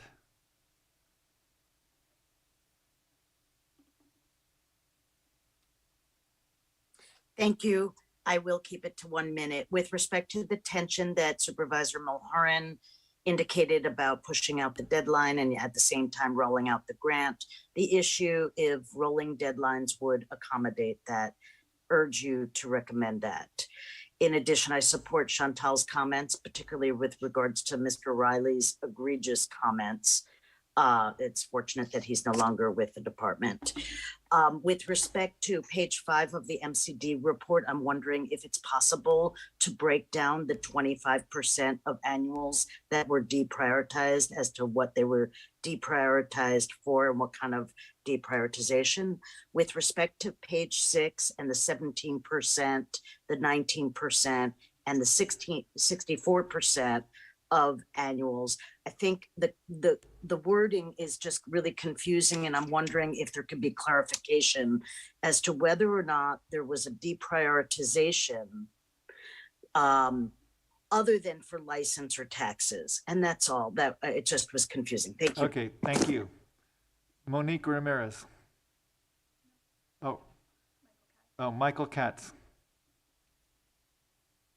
Yes, thank you, Supervisors. Michael Katz, Executive Director, Mendocino Cannabis Alliance. The conversation we just had about not having enough planners built into the agreement, it's good that we can switch, but you know, the timeline does not even work as it's presented, because even if all of these planners come on with 8 weeks from when the planners can start plus training time, we're looking at probably mid to late May at the earliest that we will have this.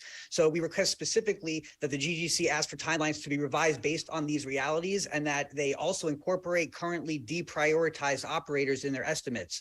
Again, requesting that GoBiz be asked to attend the next GGC meeting, requesting to see the allocation of points on that application, requesting the extension of the LJAGP for 30 days, and with rolling reviews, and please provide some direction to the department as opposed to just accepting this as it is, and change the word conducted to alleged in the tree removal, because it's still alleged and it's irresponsible to say conducted. Thank you.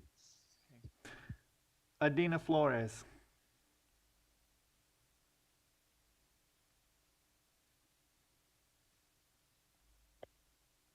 Good morning, board. I just want to make sure, because the County of Sonoma Board of Supervisors is currently under investigation for extortion and violations of code enforcement, primarily within the cannabis sector.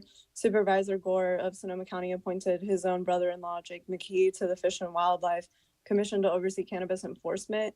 He founded Wayfinder LLC. Miss Alora Babini and Mr. Fitzsimmons, who work in your cannabis planning department, are program managers and consultants for Wayfinder. So our elected officials and employees are pushing through their own contracts through nepotism and abusing their power. I just want to make sure this contract with Four Leaves is not the same case. So I will be looking into this further. Thank you. Okay, thank you. Monique Ramirez.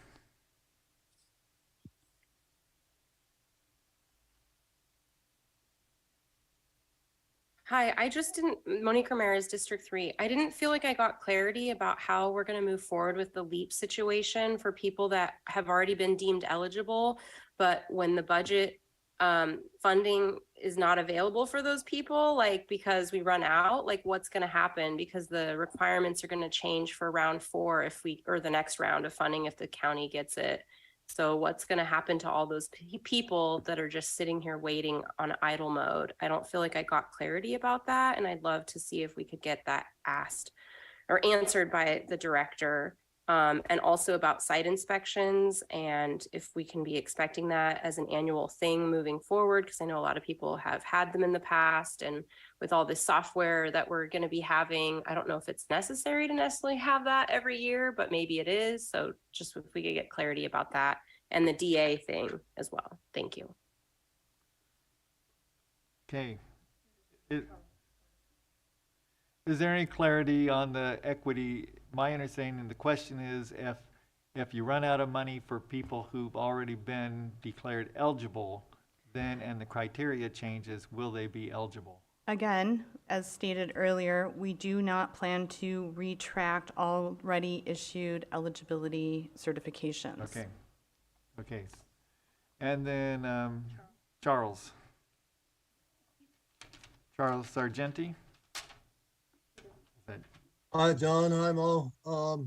I've got one quick question on that 200-hour figure. Was there some sort of study done to come up with that number?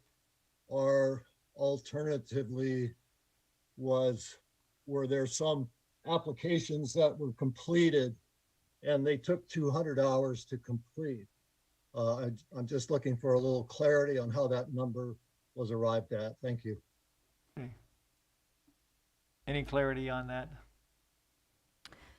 The number is an estimate. There have been no time studies on reviewing an application pursuant to Chapter 10A17 fully implemented. Okay. So that is it for the comments. 1 minute.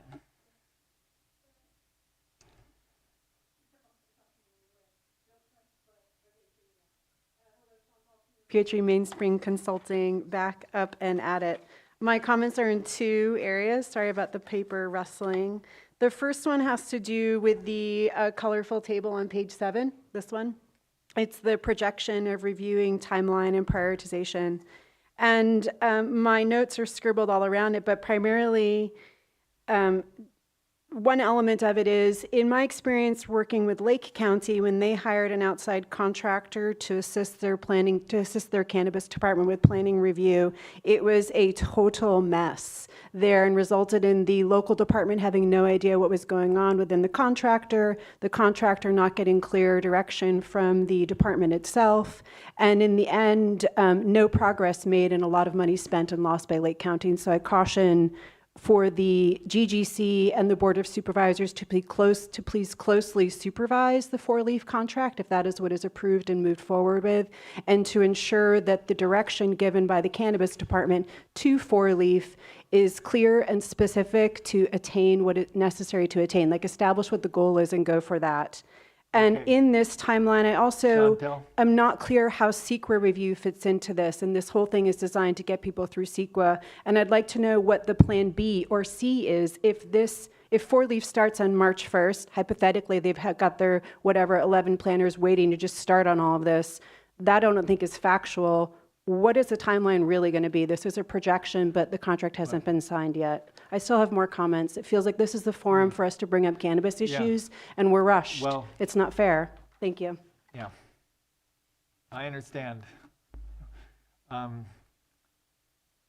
Okay, so any guidance for the department? I think that explanation for maybe if GoBiz could attend the next meeting, that would be good to talk about the round 4 funding and. We did invite GoBiz to attend today. They were not available for today's meeting. Okay. I do expect, based on their response to the invitation, that we'll be receiving some additional information in writing from them specific to the less than 50-point scoring and specific to the criteria that was discussed today. Okay, thank you. Supervisor Mulhern. We actually really did take a long time on this topic. I think it covered multiple conversations, but again, it covered, I think, the frustration from the cannabis community over communication and not really understanding what's happening in the process. So I know that there are meetings that are scheduled to happen. I encourage Supervisor Hashak of course, and then I myself will also be listening to those meetings and sharing out information. But as we're talking about rolling out the plan with the 4-leaf contract, if we could figure out how to send some updated schedule to the applicants, I feel like Notes is probably our most efficient way. And of course, perhaps working with the executive office to send out a press release or some more information about just generally clearly communicating with the applicants. And maybe that also means about the LEAP grant. And if you already have your information in, you know, you're accounted for. If not, here's the way you apply. I mean, it might be a communication that includes all three things, LJAGP, AGP as well. So hopefully we're able to work on something that can go out in Notes that is just a very concise update for the community so they understand. And may I ask for clarification? Yeah. So please, on the LEAP item, I think the clarification that's being asked for is about, is in regards to what happens to individuals who've already been deemed equity eligible if the criteria is to change in the future. Is that correct? Well, aren't there LEAP funds that are still available that be? There are, yeah. and those funds are shown in the Yeah. the report today. I mean, no, it makes perfect sense to me that if you were already approved, your application, your criteria is not going to change. I mean, that could Correct. probably be one sentence, but as far as I was concerned, I don't know if all of the applicants that are in the program know that there's still funds left that they could apply for through LEAP. Well, the LEAP grant application period has closed. So they cannot there's apply. not an application period open, so we're processing the applications that have been submitted and will award direct grants in the order that those applications are completed and approved until such time as there's no longer funding in the LEAP direct grant and waiver pool. So do we know when what the timeline is for all of those funds to go out? We don't, because a number of the applications that were submitted are still, the applicants are still working with the contract administrators to complete those applications so that they can be considered by the department for approval. So it's really dependent on getting those submitted application complete and into a format that's able to come forward for consideration by the department. Okay, understood. So I do still think that there's some type of Notes that we could send out that would be an update explaining. It's fine. And would it be broader than the budget table, say that's in the report today? I mean, No, I didn't have any problems understanding the budget table. I know that some people did, and it might be a formatting thing because the three colors were the same. There might be just some simple formatting things that might make it easier for people to read, but I understood the point behind the budget table. Okay, thank you. All right, so anything else? Okay, moving on to item 2B, discussion and possible action, including providing a recommendation to the Board of Supervisors to approve the Cannabis Department's request to file a local jurisdiction assistance grant program budget amendment, reducing the amount of direct grant funds available to approximately $3.6 million and redirecting the balance of approximately $6.8 million to fund expenses associated with timely application review that were not known to the department when filing the original application. I'm gonna look to the department head. Okay, thank you very much, Kristen Navidal, Director of the Mendocino County Cannabis Department. The Local Jurisdiction Assistance Grant Program was proposed by Governor Newsom in the 2021-2022 budget and passed by the legislature, providing funding to local jurisdictions to aid in the transitioning of high numbers of provisional cannabis licenses into annual licenses. On September 14th, 2021, the Department of Cannabis Control released the draft LJAGP guidelines and announced that eligible jurisdictions could submit applications from October 8th, through November 15th of 2021. Cannabis program staff then prepared the application, which at the time the staff consisted of 3 planner level 1/2, 1 staff assistant, 1 admin assistant, and myself. And so we began executing the plan here and drafting the application. So a little background just to help us understand kind of what we're talking about here, because there's multiple categories. The original awarded budget totaled $17,586,406.62 and is broken into 4 primary expense categories that include direct technical assistance costs for department personnel, which includes expenses related to personnel that will provide direct technical assistance with application review and CEQA review and or drafting. And then category B, as in boy, is for direct technical assistance costs from other, individuals other than personnel. So this would be our contract planning services budget would be under the category B of funding. Category C in the funding is indirect and administrative costs and specific to the department's personnel. So again, this relates to expenses associated with administering the grant program, Not just direct grants, because not every jurisdiction included direct grants to the public or to the applicants, but for also administering the budgeting and the execution of the direct grant itself to the county. Indirect administration, listed as other under category D, again, includes expenses related to the indirect administration and support of the grant program, and largely these are contracts. A SELA contract would fall under that, as well as, other items such as desks, computer workstations for staff as they're onboarded, etc. So Cannabis Department staff is recommending that the county apply for an LJAGP budget amendment to ensure adequate funding to ensure the timely processing of Phase 1 and Phase 2 applicants and Appendix G CEQA documents. The following table that we're going to discuss today provides a condensed summary of the proposed budget amendments. Itemized budget details can be found by reviewing the final approved LJAGP budget and the draft LJAGP budget amendment, which are part of today's agenda packet for this item. So looking at the first table starting on page 2 of the staff report, and this reflects what we discussed earlier, direct technical assistance costs were originally, are in the first line. So what it was originally funded was $838,526.70 for department personnel to conduct these reviews. At the time that we set up this budget, we anticipated 13 full-time department staff, which was not 13 full-time planners. That was the entirety of what we thought we might end up with as staff.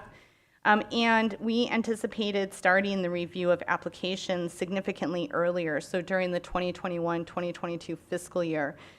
When we wrote this budget, we were working through the initial 2021 portal reviews, and at that time, the direction to the department was to work with applicants through the 2021 portal to achieve complete applications, and then applicants who did not achieve complete applications originally would have been denied, and then we would have been finalizing the reviews or moving on to final reviews in Q3, Q4 of the 2021-2022 fiscal year.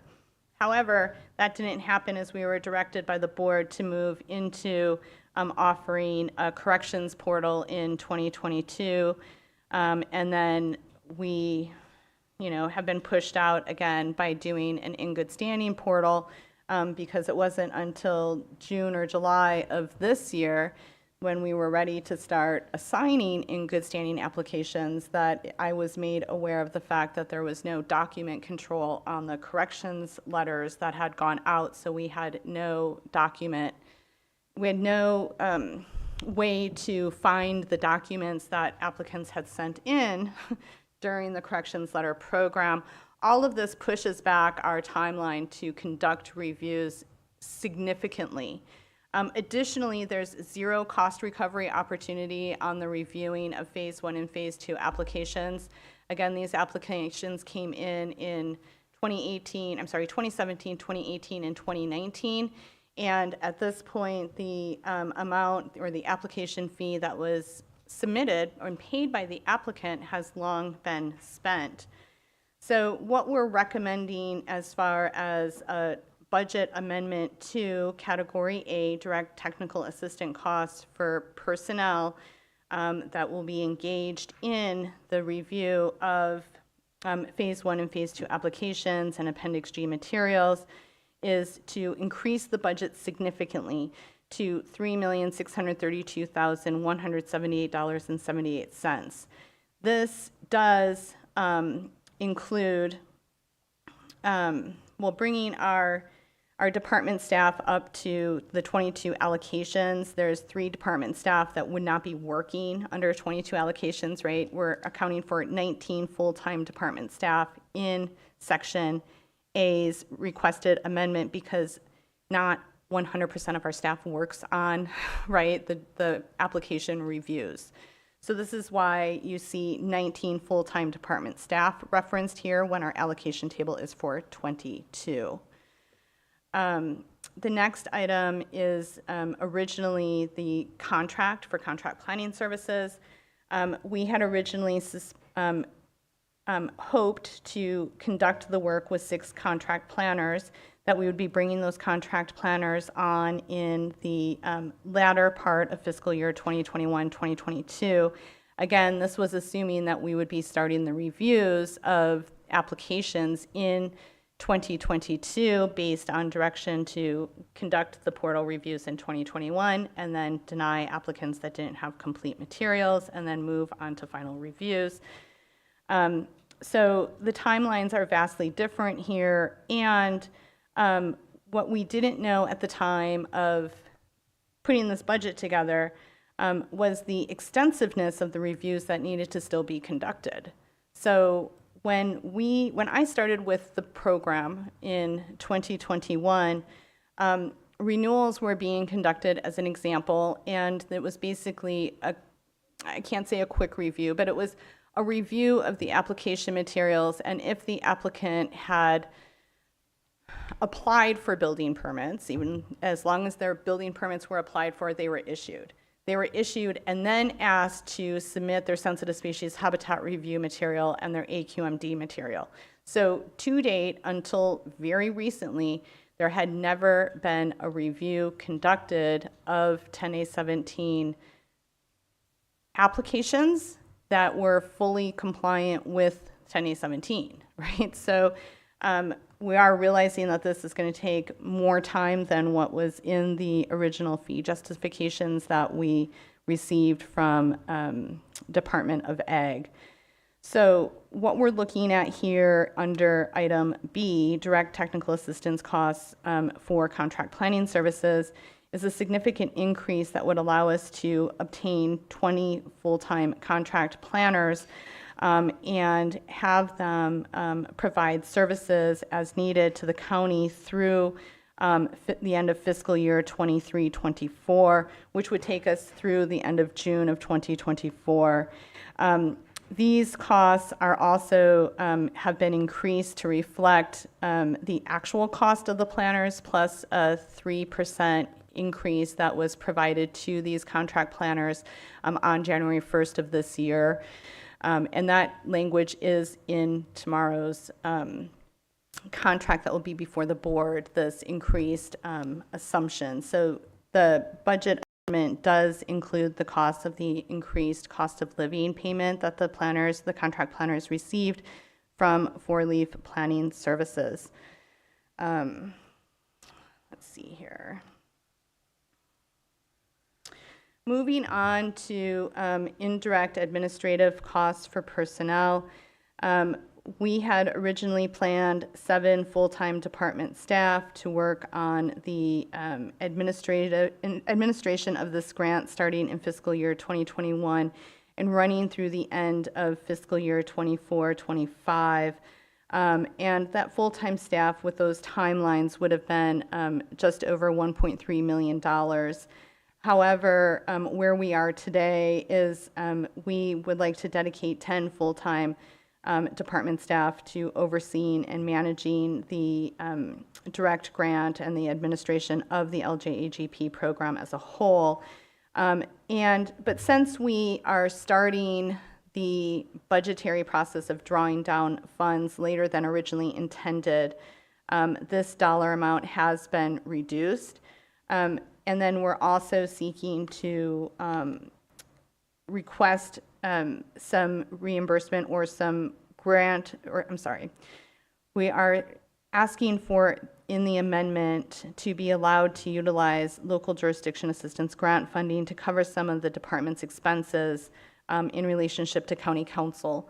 So originally, when we developed our budget for the 2022-2023 fiscal year, county council was not an expense to the department. In October or November of 2022, we started receiving bills from county council. We do understand that litigation is definitely not an allowed expense for LJAGP funds. So what we're requesting here is the ability to utilize LJAGP grant funding to help cover the costs associated with county council's time in assisting the department with implementation. So 10A17 implementation, 20.242 implementation specifically. But again, this is a slightly reduced budget, although we're asking for expanded coverage of staff and county council expenses. In the indirect administrative costs, right, other awarded category, what we see was an original budget of $13,777,641.72.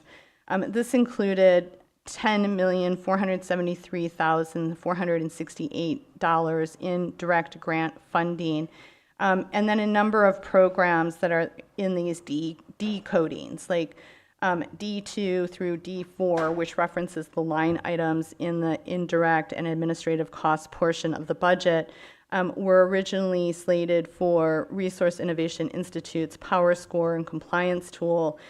We are requesting to remove that item from the budget. Other items such as the expanded MC portal for annual permit renewals, upgrades to the Track It permit application management system, Track It licenses. These three items would be in the proposal for amendment somewhat merged together and transitioned into expenses associated with ACELA and ACELA implementation and getting that program up and running. We'd still like to move forward with field inspection equipment. This is a handful of iPads and wireless service for those iPads. ACELA has a plug and play, so to speak, electronic inspection capabilities. So we would be able to load our inspection form into ACELA and then conduct the inspection notes on the iPad, which means that there's no need to come back to the department and then write an inspection report, which takes the planners now between an hour and a half and 2 hours. It would all be done in the field, so to speak, and then automatically uploaded to the applicant's ACELA account. We did move forward with client first RFQ development, which is how we got to the point of being able to consider contract planning services. And with D20 and D21, we were originally approved for both land vision aerial imagery and planet satellite imagery. We've already moved forward with planet satellite imagery, so this proposal would eliminate the need for land vision aerial imagery. The workstations, conferencing equipment, GIS equipment, DocuSign would all remain the same and not be touched in the proposed budget amendment. However, we are requesting an increase in the budget amendment for outside agency cost recovery for California Department of Fish and Wildlife explicitly. When we prepared this original budget in 2021, we reached out to the California Department of Fish and Wildlife and asked for some estimates about how much it was costing to conduct sensitive species habitat review. That information was not available to us at the time, so we put a placeholder in here.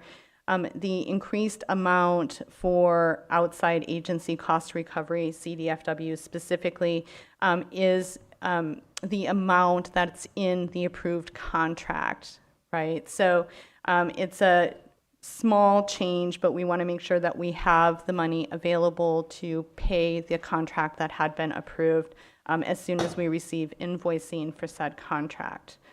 So the big differences here in what we see with this grant amendment and reducing the direct grant program for the public from $10,473,468 to $3,648,662.58 is to cover contract planning services and staffing the department primarily, right? This is where the redirection of funds is really moving into, is into that category A and B.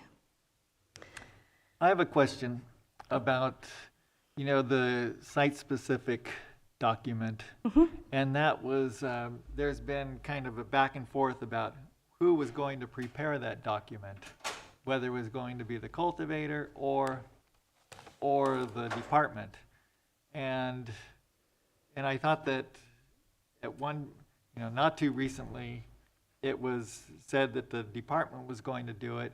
Now it's back on the cultivator. That's not necessarily the case. Okay. So where we're at today is where I guess my question is who is responsible for it?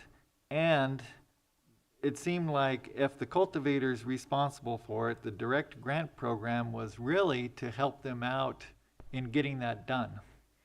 The direct grant program was actually established for local jurisdictions and not for the applicants. It's a local jurisdiction's prerogative to apply for direct grant funding so that they can provide to the applicants, and that's what we did. But the local jurisdiction assistance grant program is specific to assisting the local jurisdiction in meeting their needs so that they can be able to process applications in a timely manner so that applicants, right, and permit holders can qualify for annual licensure.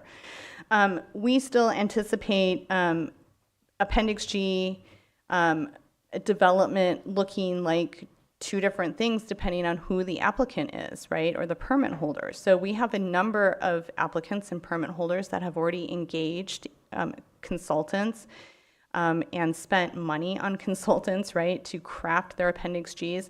We do not have any intention of forcing those individuals into allowing contract planners or the department to move forward with crafting those materials. In that setting, we will be reviewing the materials submitted.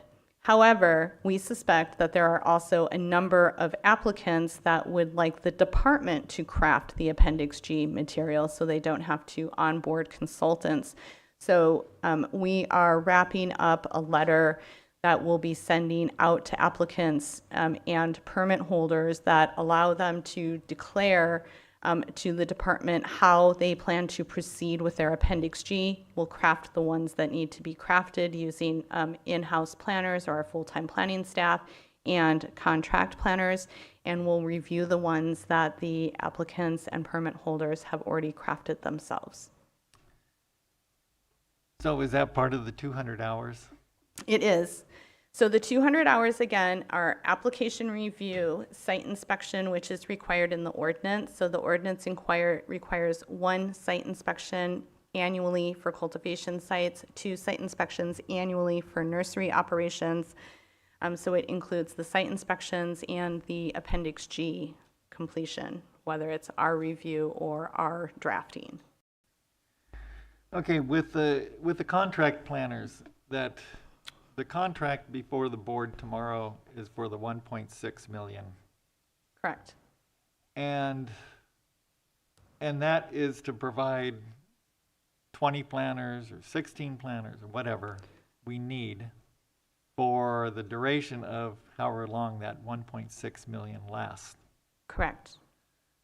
So if we were not to amend that right now, we could still hire those 20 planners and have them work for the next 6 months or however long that lasts, right? I mean, at 1.6 million, we can enter into the contract immediately and work with 20 planners for the duration of that funding, correct? Right. But I guess right now, we need some clarification on this budget shortfall, the budget gap that was identified by the executive office for the department, and that we're looking at some ways of covering that to a degree, right? Right, and that is included in this proposal for amendment. So, you know, as I mentioned, when we created the budget for the department, there were no costs set aside or finances budgeted for county council services. So that is a new expense to the department that was not previously considered, and we are asking for some support from the local jurisdiction assistance grant funds, grant funding program to help cover some of the expenses associated with county council. Additionally, you know, we did not consider 22 full-time staff persons for the department when we crafted this. The timelines were much different. At the time of crafting this, again, I really had no idea how much time would go into the reviewing of applications because I didn't have a good idea of where the materials were at. And we also anticipated being able to start our final application review in January of 2022, which was pushed out due to corrections portal, but also we couldn't staff more than we managed to staff at the location we were at the time. So there's a number of pieces here that just have created some real challenges because at the time, again, of crafting this budget for local jurisdiction assistance grant program, there was a lot of factors that we did not know about. I also want to point out that there's no ability for the department to, currently no ability for the department to achieve cost recovery on the review of phase 1 and phase 2 applications. Because unless we move to, say, application fee and actual cost sort of fee schedule, we don't have any ability to bill, right, these applicants for conducting these reviews, and the monies that were, the fees that were provided by the applicants came in 2017, 2018, and 2019, so there's no fees available to cover these expenses for the application reviews, which is additionally reflected in this budget, is that we don't really have a mode for cost recovery. Now, if we had started reviewing applications for final review in 2022, we would be renewing them this year, right, and going forward, and we would have revenue coming in to work with these applicants in the renewal sense. But here we are significantly later on our timelines than anticipated, and we're still not having cost recovery occur for the applications, the vast majority of the applications that we have in-house for review. Supervisor Mulhern? Thank you, Mr. Chair. I am concerned about what our timelines are for this item. I'm sure we're going to have a considerable amount of public comment, and there's a couple more agenda items I was hoping to get to. Is there a deadline to apply for amendments? It's my understanding that this committee is hearing this item and then to take it to the full board. So is there a deadline that we need to, that we're under for this I mean, amendment? yes, I think the deadline here is making sure that the department has the ability to continue to pay staff through the remainder of this fiscal year, because we do not have an option for cost recovery, as our primary focus of work is these phase 1 and phase 2 applications that have no fee associated with them. So there is some urgency for this item to ensure that we can maintain expenses associated with the department's operations. So the amendment includes the full build out of the department and equipment for the department. So it would be for an additional how many people?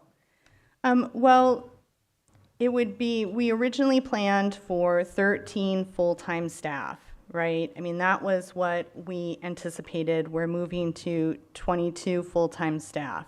But it was only for short windows of time. And so I think this question is a little tricky because trying to go back,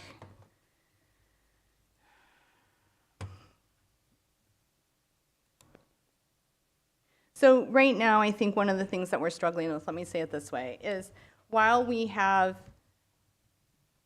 if we look at the first 2 quarters of the fiscal year, right, the monies that we were able to pull over from LJAGP to cover staff expenses does not cover the expenses of all of the staff that we currently have working on phase 1 and phase 2 applications.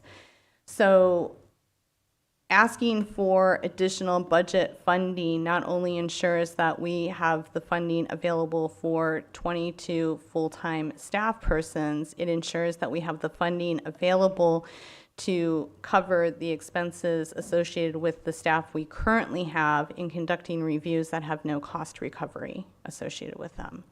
Okay.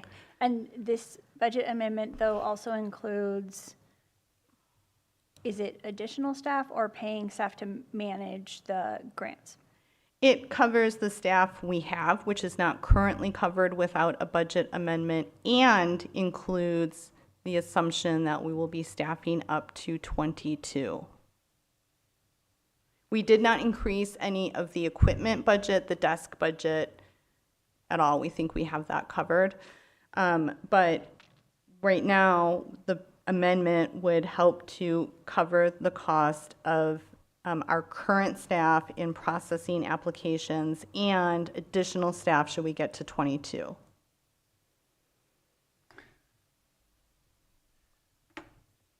Well, it seems like getting to 22 is a heavy lift, and it's not, we haven't seen that happen. So I guess my question for Deputy CEO Dunnicliff would be, at this point, what needs to happen with this budget and any kind of changes so that we're covering as much as we can for the general fund so that we don't have this budget gap? Is that clear?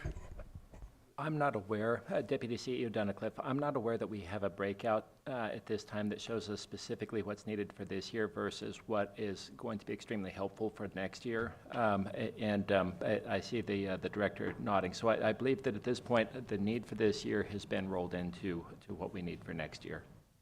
And they're not available separately today. Okay, so with Supervisor Mulheron's question is, what is the timeline we're dealing with? So to deal with things for the budget year for next year, then we have to be preparing for that. And so as the supervisor was asking that question, I was looking at the calendar, and really what we're under right now is we've got a budget gap in the current year, and here we are effectively March 1st, so we've got just 3 months for this to be submitted to the state, for them to have time to approve or reject, for a dialogue with the state, and ultimately getting to a point of acceptance. So while I don't know that there's a specific deadline that we're working toward beyond the fiscal year end, this seems to be a situation where the sooner that we can move, the better off that we'll be. But we don't understand exactly what we need to move at this point? As far as I'm aware, we do not have a breakdown for the current year's needs versus what the department would like to have in place for operational certainty for the next year. And I can turn that over to the director. Yeah, I would agree with that. I think the other thing one of the things that I did fail to mention in the personnel section is that the budget that we prepared this year for the department did not include salary increases. So we did have some salary increases across the full gamut of employees in the department. That has also been considered in this budget amendment. And I can understand that it really feels like it's been a long time since we've been working on staffing up, but we've been working so vigorously on staffing and recruiting, and we've only been in the Willits location for a couple of months at this point. So, and then we also made the move over the holidays, right? So we moved, it was Thanksgiving. We settled in, it was Christmas and New Year. So we have continually been working on staffing. These things do take time, but we would like to continue staffing the department. And I think without a budget amendment, it's going to be a real challenge to continue staffing the department. Okay, at this point, what if we put this off so we could get some more clarification on the budget numbers and where it's coming from until next month? If we put this off until next month and bring it back to GGC, and then it needs to go to the Board of Supervisors in April, it puts us in a bit of a bind because we are not confident that we'll be able to meet the cost associated with our current staffing table without adjusting the budget to ensure that we can pay for our full staff working on applications currently. And we do need to have the grant amendment be submitted to the Department of Cannabis Control. It needs to be reviewed, and then it needs to be approved before we could perhaps spend more LJAGP funds on staff associated with direct technical assistance and indirect administrative costs going forward. So my understanding is that ineligible use is for salaries for staff working on the cannabis permitting process. That is an eligible use, And correct? that is ineligible. No, it is eligible. So what we're asking for specifically is the ability to request an amendment so there's additional funds to help the department pay the salaries for department staff that is working on the review of applications. That is a eligible use of funds. Okay, Supervisor Mulherin.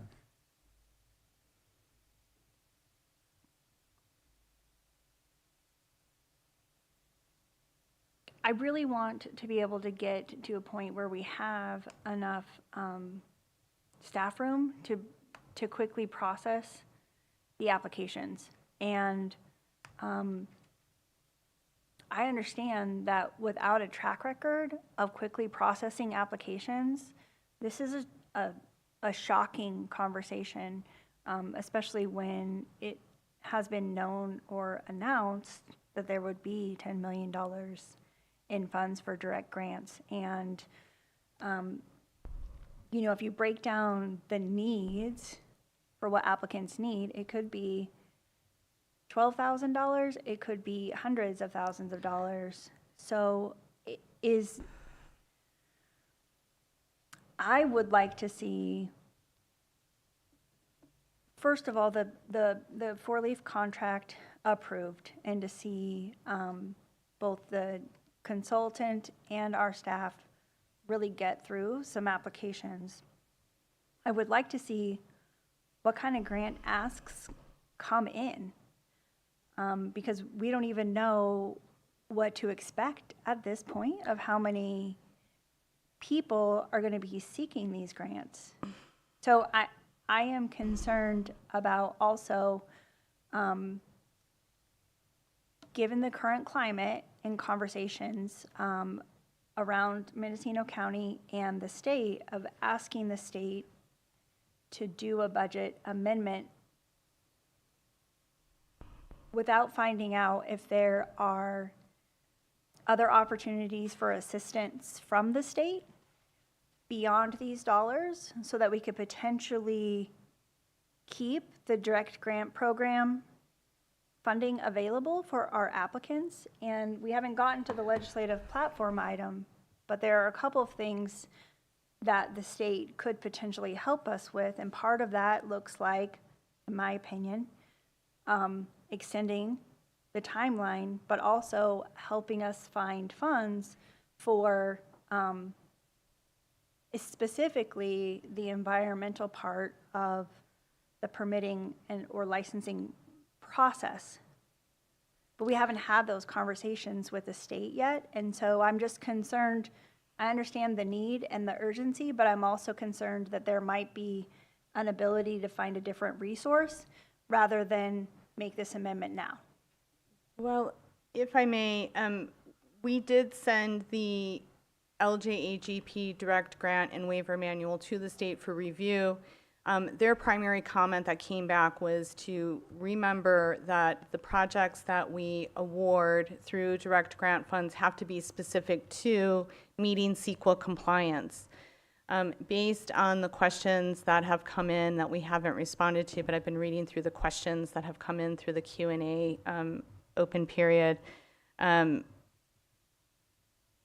just want to emphasize that in no way, shape, or form can this direct grant pool be utilized for anything other than CEQA compliance. So it's not a development grant, it can't cover building permits, it can't cover taxes, it can't cover road rocking, it can cover road repairs associated with a lake or streambed alteration agreement or road repairs that might have been mandated by the water boards, but it cannot cover a request to rock a road because doing so might reduce sedimentation and or promote air quality because, you know, dust off is going on, for example.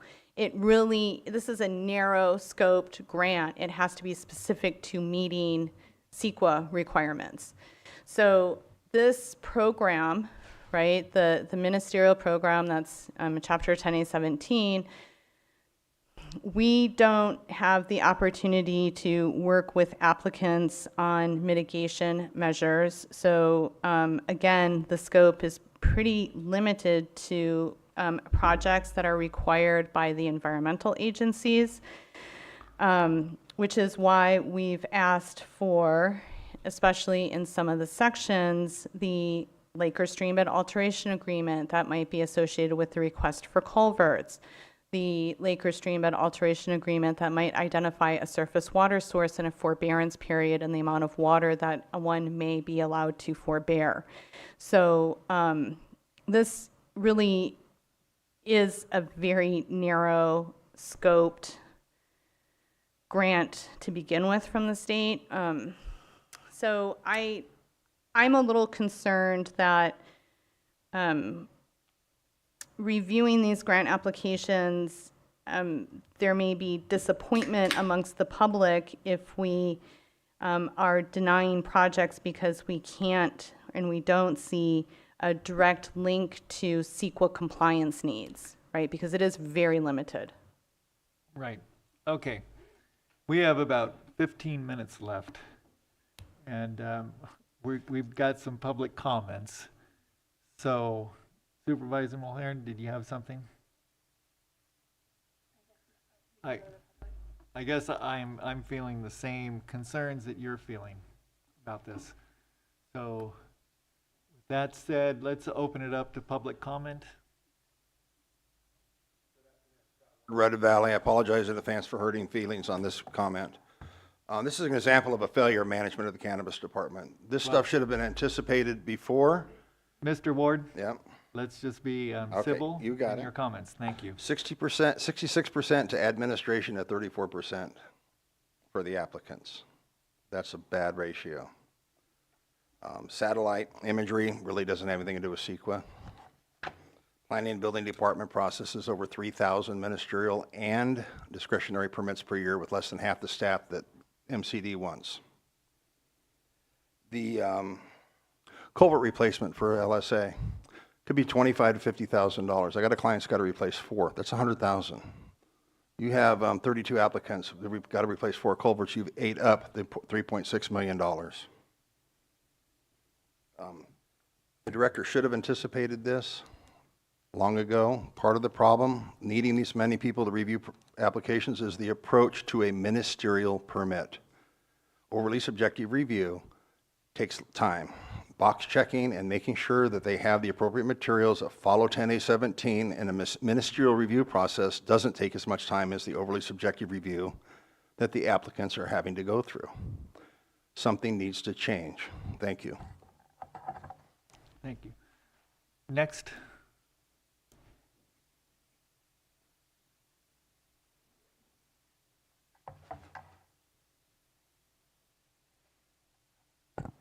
Thank you. Chantal Simon Pietri, Mainspring Consulting. I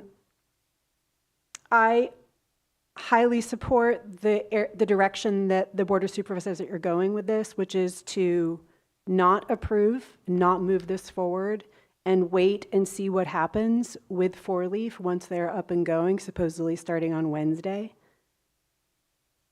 And see how that works before we shift a large percentage of money out of cultivators, the box for direct grants, and into further funding of the department. It seems like we're doing a lot of circular reasoning that we need this in order to do that, but we can't do that until we have this, and going around and around and around over several years. And ultimately, month by month, another local business goes out of business because they don't have their permit. They're not able to make wise, long-term business decisions. And I right now fault the department and the Board of Supervisors for that. This has taken too long. This program was funded and approved a long time ago, and still no money has been distributed. Work with what is there, get 4-leaf up and going, and see how that goes. Or approve any sort of change that has no impact to reducing the direct grant amount. Right now, the proposed reduction is $6.8 million, removed out of cultivator business pockets and put into the department and funding the department. And I feel really concerned as a local citizen and business owner that there has not been a track record of the department being managed well and fiscally responsibly in order to do what they're assigned to do. And so just giving them more money doesn't seem to be wise. Right now, the longstanding debate around LJAGP is also what projects qualify. And as you all know, who've been here with me speaking, there's been many times I've asked for more clear criteria as to what qualifies as a project or not.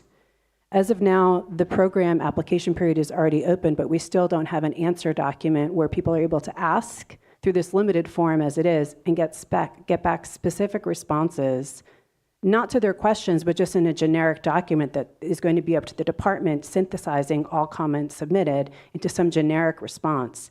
It lacks a unique site-specific response, which is what these programs and these funds are designed to help people overcome, which is CEQA compliance.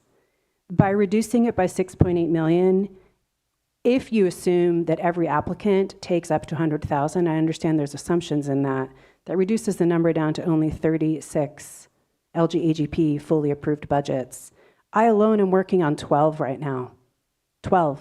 I'm taking a third of what there is, me and the folks that I help, that I'm committed to helping who have been in this program since 2016 or prior.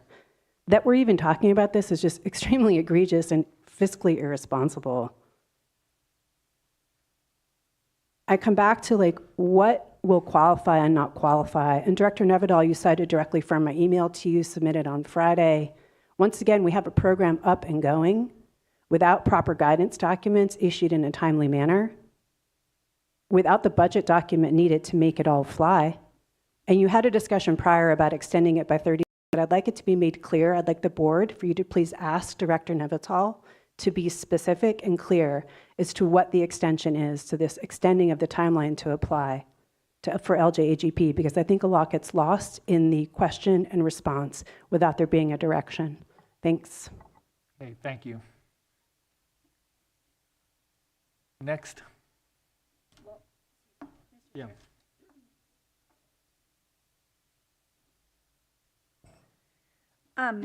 So we have, it looks like 6 callers online. And I had really hoped that we would be able to get to the agenda item that I added, which is agenda item 2D, to briefly discuss so that it could be moved to the full board for the March 14th board meeting.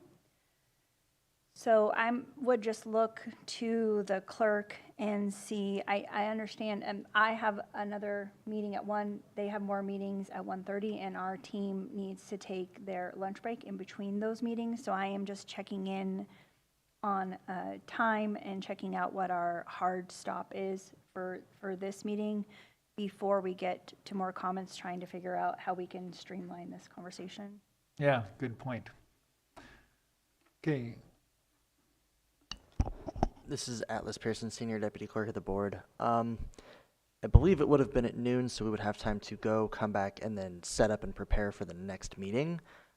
What I can do is I can stagger the staff below me's lunches, so I'll send one at 12, and then if we have to go until 12:30, I can send the other then, and that way whoever gets back at, earlier can help me set up for the next meeting.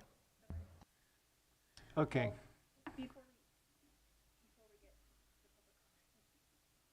We're into public comment. So we have to hear before we can have any kind of Wait, straw poll about where we are. I know that there's only 2 of us, but I'm not ready to move this item to the full board. I think that, I have concerns about changing the direct grant.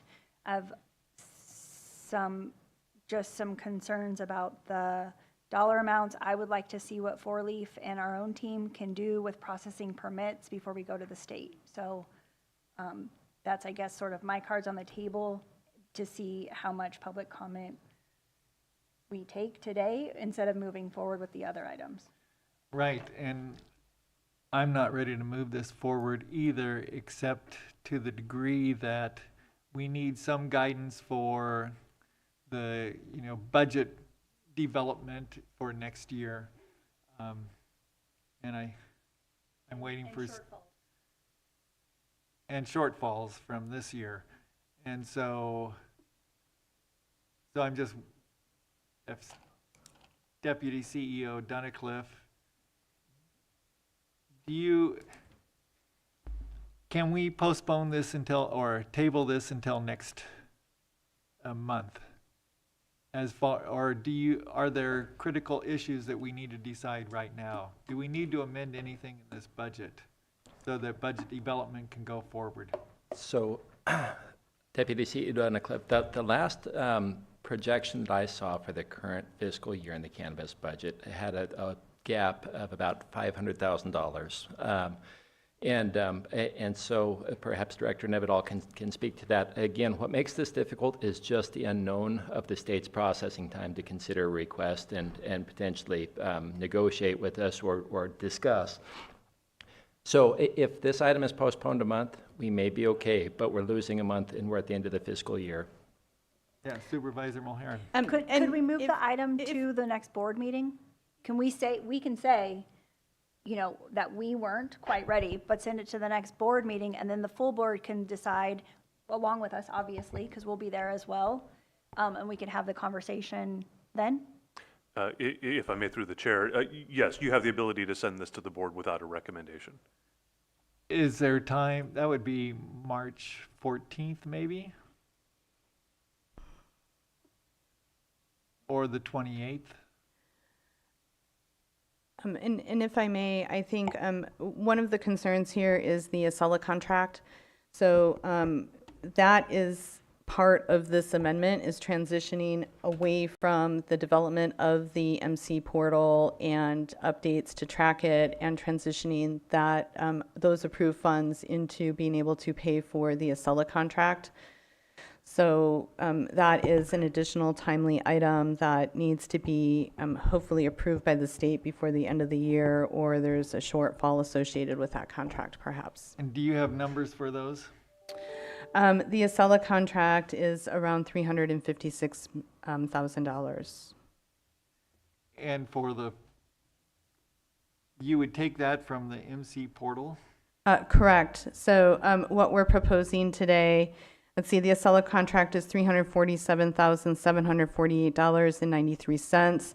And what we're proposing today in this amendment is to eliminate some of the items that were approved in the indirect administrative costs for other, so that we can move forward with Acela instead of doing all of this development with county staff.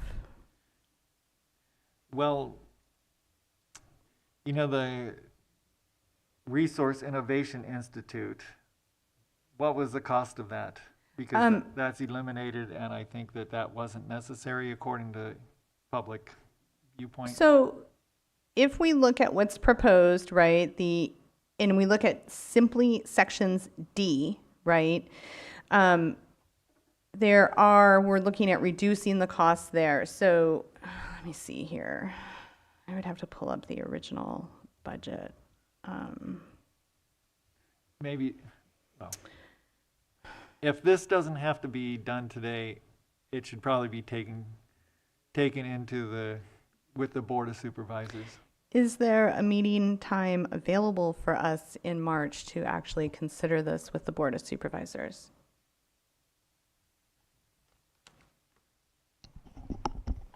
So we're full for March 14th. We have a little bit of time on March 28th. I want to say about 45 minutes.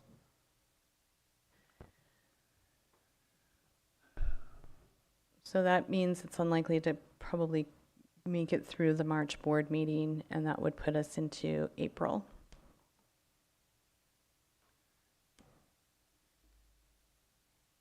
Well, I think that's what we're going to have to do at this point, because we're not ready to go forward. Okay? All right, so with that kind of a direction, we got to go through the rest of the public comment. So if you could really be succinct on this. Michael Katz? Yes, thank you, supervisors and county staff. Michael Katz, Executive Director for Mendocino Cannabis Alliance. I definitely appreciate the views of the supervisors and will be brief. I want to point out that one of the first things that struck me about this conversation was Director Nevedal's comment that basically many of these delays have been caused by the fact that denials did not happen as planned by her and the department. And so, you know, as the board has been creating direction to try and keep as many people in, it sounds like the department is basing a lot of its plans here on removing as many people as possible to reduce the overall workload. And I think that's something that should be considered and looked at specifically. Also, this idea of taking money from direct grants to pay for county council, this grant process is designed to expedite the transition of provisionals to annuals. And by all accounts, every time county council gets involved, we see blockages happen more than expediting. So I would be concerned about where those funds are going and how they will actually be used to serve the purpose of the grant. But I think that this just does represent a monumental failure of awareness about what would cost to take to do these things. And I think part of the problem is that it's obscene that it is being considered that it should take 150 to 200 hours to review a ministerial permit. There's no reasonable explanation. And so recommending that the board direct county council and MCD to work with the GGC in an open workshop forum, emergency meeting to develop an actual plan to reduce the number of hours for application per Scott Ward's and others' recommendations on how to correctly and efficiently review applications and issue permits, especially with the timeline issues and concerns. Now today we found out there are 3 less employees at MCD than were known previously. So, you know, we're really not seeing any urgency here, just hearing a lot of, oh, things take time, et cetera. And that's just not really acceptable given the condition of the program at the moment. So I just hope that you all step in and create some real change on the ground in how this program and department is being managed. Thank you. Okay, thank you. Hannah Nelson.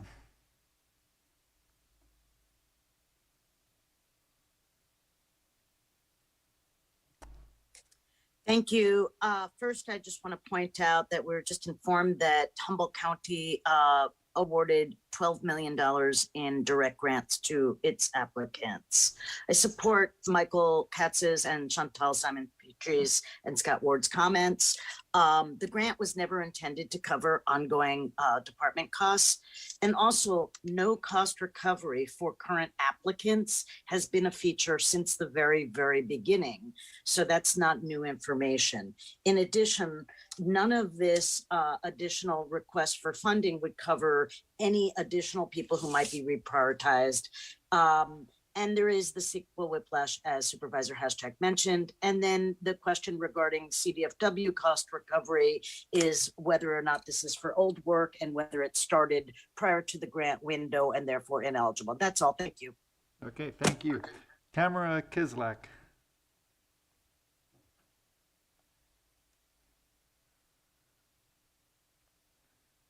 Tamara? Hi, Tamara Kislak, small farmer. I really appreciate Ms. Mulheron's comment that without any track record of getting anything done, it seems irresponsible to send additional funds to a department that hasn't been able to process licenses or get LEAP funding or anything out in a very long time. I'm personally extremely offended that $17 million were given from the state to the County of Mendocino to help us get through this process. Originally, I was pretty shocked that only that 7 million of it was gonna go to bureaucracy and stuff, but I fully understand that you need an efficient process to be able to get this stuff done. It doesn't seem like the initial $7 million was used to make that happen because it's been a year since this money's been sitting there and this grant has not even come to applicants yet. Taking an additional 6.8 seems outrageous and offensive. I appreciate you holding off, but I would even urge you not to send it until you've been heard here again, because it seems like a waste of time for the general committee. Thank you. Okay, thank you. Adina Flores?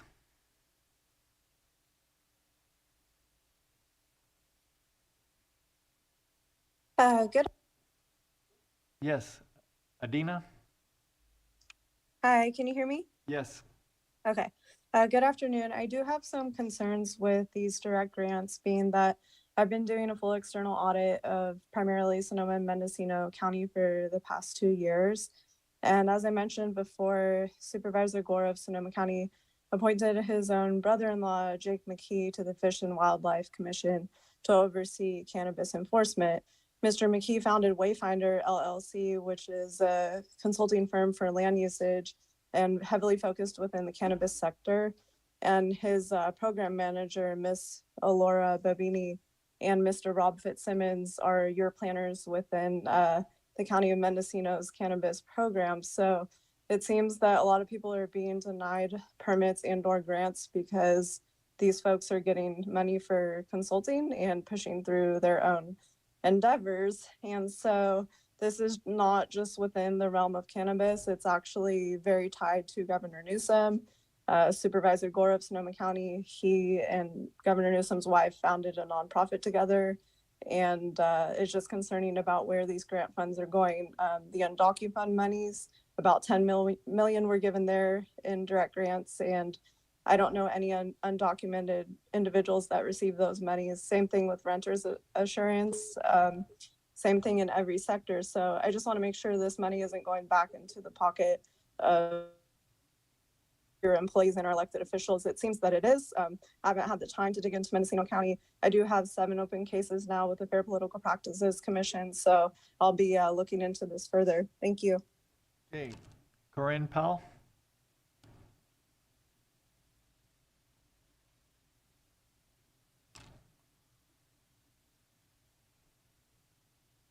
Corinne? Oh, I'm here. Can you hear me? yes. Thank you. I applaud your sense of caution and delay in moving this forward. I agree with Tamara that a discussion at this level is warranted, even if a special meeting is called before sending it to the full board that has not had privy to all of the discussions you all have heard today. And I think that would be a disaster, not only impossible in 45 minutes or whenever.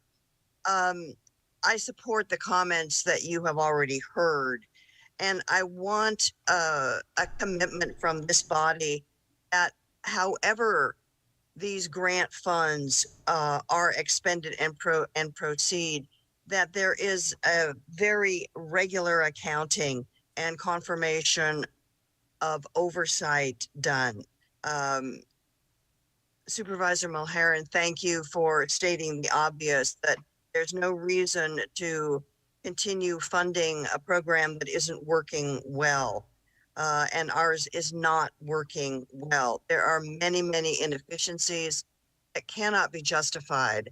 And most of them are always reported back to the public that it's a matter of staff. I can't believe that. I know, as Scott Ward has frequently addressed, it doesn't take a long time to sort out many of the issues in our application process. If you're looking for information and it's not there, that's one thing. But to have information and then want to reconstrue it into some other format or ask the same question in a different way is killing all of us. So thank you for postponement. Thank you for the opportunity to participate. Okay, Mo Ramirez. Thank you, Monique Ramirez, District 3. Super appreciate you guys pushing this out so we have more time to understand this whole item. I don't think that we should even be putting any of this funding away from the cultivator and the applicant. Again, it's been reiterated so many times that the money doesn't add up to a lot of people being able to be eligible for it if we put it all towards administrative costs. And the funny irony in it all is that if there's not that many people to approve because there's not many people to apply, then you don't even need all this extra staffing to even like review anything. So it's kind of ridiculous. I still really want to understand too, like how many SSHRs have been processed to this point after it was identified that there was an error with that happening. And I think we do clearly need to have budget projections brought forward so that we can have, you know, the robust discussion that's needed. And that's the fault of this agenda item, is that it doesn't have that. And if it did, we probably would have been able to move it forward. And there's still a huge question mark that the state's even going to approve it in the end. So we should not even be like clinging to this as even being a possibility, because we don't know if the state's even going to say yes. And they might not. They might say, no, look at what you guys have done already with the funding, and it hasn't gotten into the hands of the cultivators. We're not going to do anything more. So we shouldn't put our eggs in all that basket anyways. Thank you so much. Thank you. Voicemail.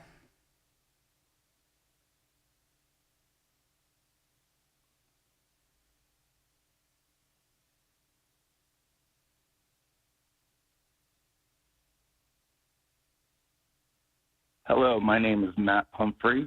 I am president of Bricks Farms and Vineyards, a cannabis farm in Yorkville, and I am leaving comment on item 2B. I just recently finished my LEAP certification that took over a month, a lot of back and forth, and seemed like they did not want me in the program. The deadline was moved up 2 business days. Emails were received by me at 6 a.m. on Sunday morning requesting immediate action. I find this process odd. Now I hear that the county wants to take $6.8 million of the LJAGP program and take it away from the local farmers. I am very against this. I think myself in the program has already given over $100,000 to the county, and we are all struggling. I think that this $6.8 million needs to be given back to the farmers and the small businesses that it was intended for. Thank you. All right, so that's the end of public comment. So we have direction on that to bring it back to the full board on March 28th. Any kind of budget amendment with greater clarification of some of the line items and clarification of what needs to be dealt with to deal with the budget gap this year and ongoing costs next year.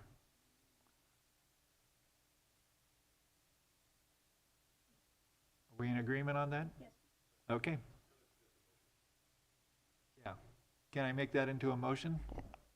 One thing, so there's no time on March 28th. It would have to be April 11th, Oh. as I mentioned earlier. I thought you just said we had 45 minutes. Yeah, and Oh. no, March 14th, we only had about 15 to 30 minutes, and I'm not confident that it would be enough time given the amount of public interest. Yeah, Supervisor. Do we have an agenda item? Well, I'm assuming we have agenda items for the GGC for March 27th. And if we're not going to be able to have a full conversation with the board, because I think even if Supervisor Hashak and I get to where we're moving it forward to the full board, there's going to be additional questions. So it would seem to me that if we're not going to hear it in 30 minutes or 15 minutes is not long enough, if we're not going to hear it until April 11th, that it should come to GGC on the March 27th. I think I found a way to make March 28th work. Okay. I can get about an hour. Is that sufficient? Yeah, I think an hour for the full Okay. board. Yeah, that would be preferred. Okay. So did you catch that as a motion? Can I get a clear restatement, please? It will be brought back, or it will be brought to the board. Well, bring the budget amendments to the board on March 28th, including specific needs for closing the budget gap this year and budget development for next year. And the board needs specific numbers for all the budget items.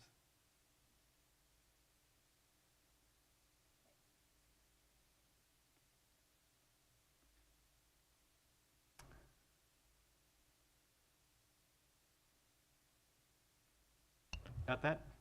Yep. Chair Okay. Hashak? Yes. Supervisor Mulhern? Okay, moving on to item 2D, and we're going to skip item 2C, the LEDS platform.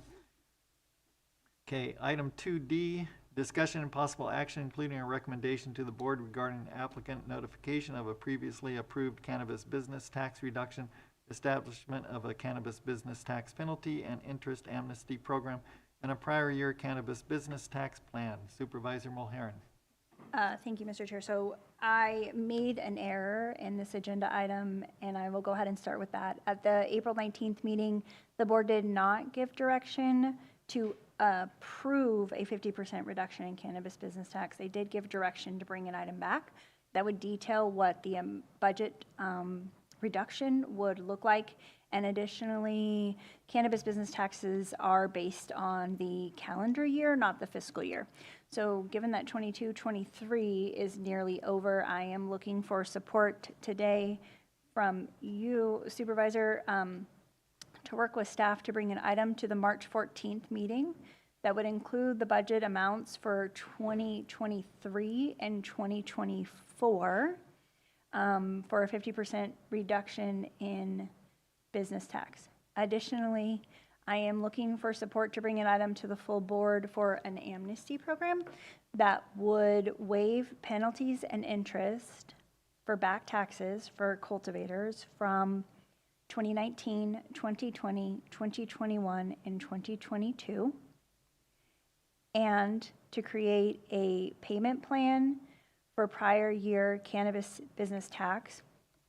And my proposal included 25% payment this year by May 31st, 2023, 50% at June 30th, 2024. So next year, 25% for June of 2025 for the tax years in arrears for 2019, 2020, 21, and 22. So again, looking for support to bring an item to the full board. This was put together very quickly in an effort to get support from you to move it forward to the full board. Yeah, just a couple of questions and comments is,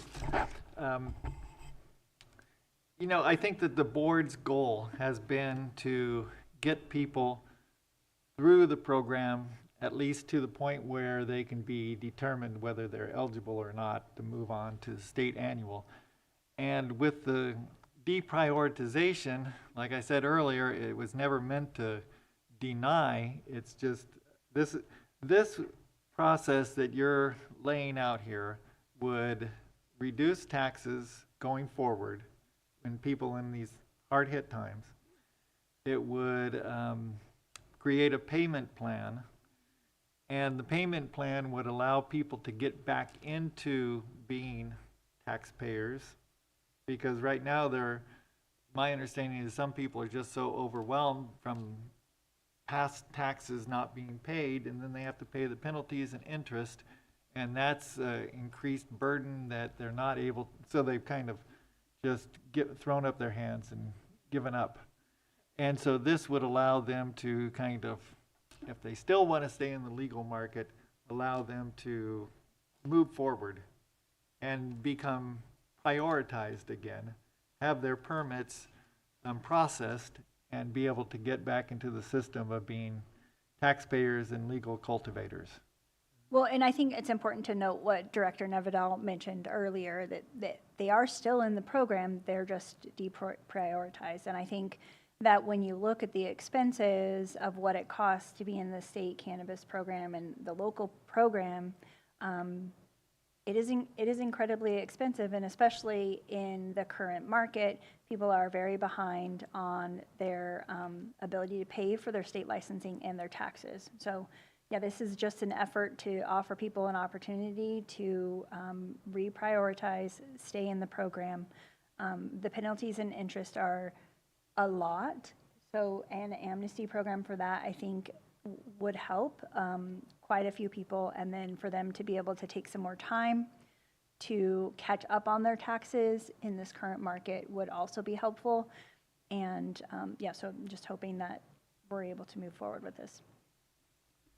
And it seems like it's kind of a gamble, crapshoot kind of deal with lowering the taxes and doing these benefits, a payment plan, all of that, because we don't know if people are going to, we're hoping that, the economy stabilizes, the price, doesn't fluctuate or bottoms out like it has been, and that they can move forward and keep them in the legal system. And so hopefully that if we reduce the cannabis tax, that in the long run it will benefit the county.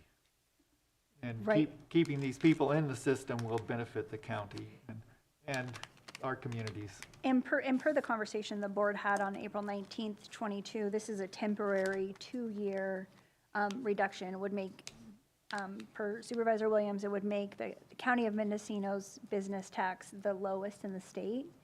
And after 2 years, we should have a much better line of sight on how many people's licenses are approved, how many people we expect to be in the program, and be able to budget more accurately for future years in order to come back to whether or not, it needs to be a permanent reduction, whether there needs to be additional changes that we take through the voters. But this would give us, in my opinion, enough time to let the market work itself out, to let the licensing get caught up so that we know whether or not people are approved, and we'd be able to make better decisions instead of just guessing.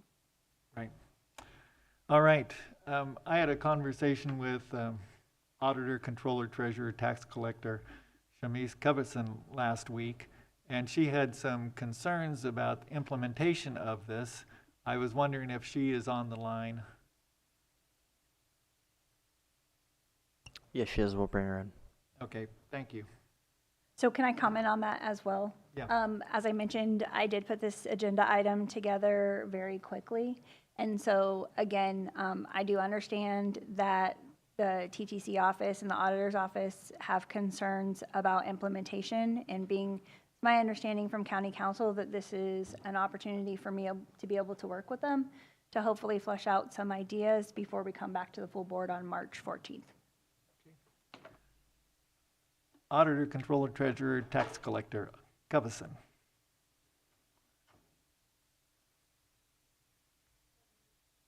Shamise, you're muted.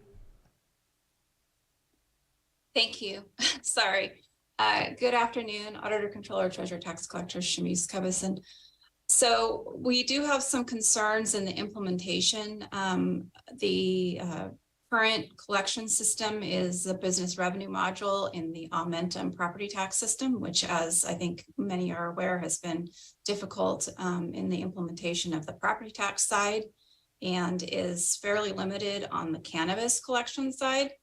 So we will be probably implementing at 50% if it's approved as a somewhat half manual process rather than paying the software developer a configuration charge in order to modify the system for that temporary 2-year reduction, because it's not currently set up to do something like that.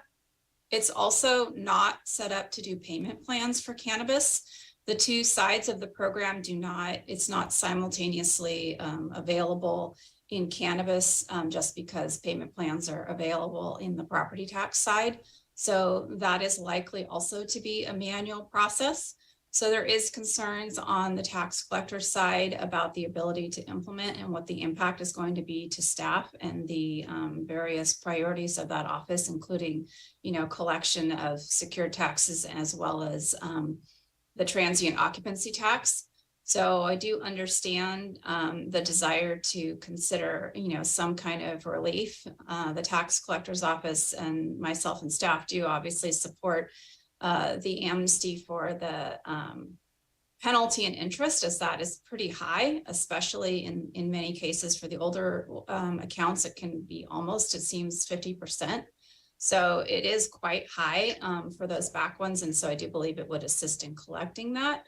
But the actual implementation and the ability to put that in place quickly is going to be paramount, because we're already in the 2023 year and we're already in collection period, and we're already sending out notices potentially over the next couple of weeks. And I don't know, I think Assistant Treasurer Tax Collector Cheyenne Gordon is also available if we have more questions, but it is something that's going to need to be expedited and happen quickly. But we do have concerns about the impact of staff. We have been short-staffed since March and further short-staffed since June. We just filled a position, but that person is not starting for another week and was not anticipated to be involved in this type of manual process for the cannabis collection. Okay, maybe in the meantime, before the March 14th meeting, Supervisor Mulherin could meet with you and kind of figure out any kind of logistical needs that you might have moving forward. And I think, one of our challenges, we don't really know how many people are going to take us up on this offer. It could be 30 people, it could be 111. So I think that's also, I believe you called it a crapshoot of it's a bit of a gamble to see if it helps people when they choose to take us up on it or not. So that's a factor as well. We'll have to try to come up with some numbers. I don't know, an average or a range or something like that. Okay. Thank you, Ms. Covison. County Council, do you have any issues with any of these items? You're saying procedurally moving it forward? I don't see any concern with referring it to the full board. I would suggest, however, that you have public comment before that action occur. Yeah. For County Council, I think there was questions about an ordinance change that might need to occur. And so I guess I'm also looking for direction to work with your office before that March 14th meeting. Yeah, and we're happy to do that. It would need to be an ordinance that would actually affect any change there. Okay, thank you. Now we're moving to public comment. Since we have 5 minutes left and we've got a hard stop at 12:30, could you please keep your comment to 1 minute or less? Thank you. Tamara Kislak, Tamara. Hi, I support any pro-business moves like this where you can help small businesses give back and build their business so that we can become taxpayers to support the economy of Mendocino. Thank you. Okay, thank you. Michael Katz. Thank you, supervisors. Sincerely appreciate this item. Affidavit. It's going to take time to set up the payment plan. This is the only way at this time that folks who are deprioritized can get back into the queue, because it has been we're not going to review you. This is the first time we've heard someone say that if there's time afterwards, we will. So affidavits for anybody who will be entering the program to sign immediately so that they can be reprioritized and that their application can be added to the number that have to be processed in the queue. In our memo, we presented several recommendations for slight improvements to the program, but the key really is the deprioritization, needing to get people reprioritized. So that, aside from the importance of working out the program, we just need to make that clear and get those people in the queue as soon as possible so they can be worked on in April and March, et cetera. Thank you. Thank you. Hannah Nelson.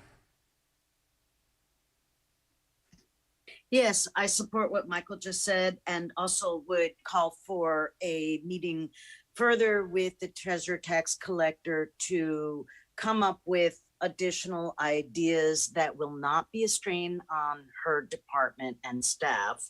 And one idea potentially is a declaration of emergency by the Board of Supervisors regarding the cannabis industry and a suspension of all taxes related to the cannabis tax program. And that would then not need a manual input of any kind. And as Michael said, the real issue is reprioritization, because those people do have state renewals and are not able to renew at the state level. And they might even have new state applications and therefore are deprioritized for that reason, because they can't get a state license because they're not current in their tax, blah, blah, blah. Catch 22. Okay. Thank you. Mo Ramirez. Thank you, Monique Ramirez. I support this agenda item. I do feel a little bummed though for people that have already paid into the interest and penalties, and there's not going to be relief or refunds for them. So that's unfortunate, but I do support this in spirit. And I thank you, Supervisor Mulheron, for being so expeditious and trying to get this resolved for applicants that are in this pickle right now. So thank you so much. Nicholas Hosing. Hello, my name is Nicholas Hosing, and I am the owner of Charcy Cannabis on Bell Springs. Currently, I am deprioritized from a license I received from the county. I'm deprioritized because of 2 years of taxes. Both years burned down this year in a wildfire on Bell Springs, hit my property, burned down my dry shed, and burned both tax years that I'm being deprioritized for as product, as well as burning the product to grow this year. So I am absolutely in support of setting up an affidavit that I can sign, which will allow me, saying I will enter the program once it opens. I'm also at risk of losing in my eligibility for a CDFW grant for rainwater catchment if I can't get reprioritized, which is due to a tax issue. All right, thank you. So that's the end of public comment. Anything else, Atlas, from public comment? No more public comments. Okay, so back to the board. Yeah, just. Okay. I'll try. Chantal Simon Pietri, Mainspring Consulting. Thank you for bringing this agenda item forward. And my two comments are in support of other comments received at the affidavit as a mechanism that allows for immediate movement off of the deprioritization list. And second, the emergency declaration regarding the cannabis industry to suspend all taxes immediately. Thanks. Okay, thank you. All right, back to the board. So we need a motion. Supervisor Mulheron? I mean, I move that we move the item forward as I've described it in the agenda item, unless you have changes. No, and we'll also have you working with county council and And the ATTC Ms. office. Covison, right? Yes. Mhm. Very good. Okay.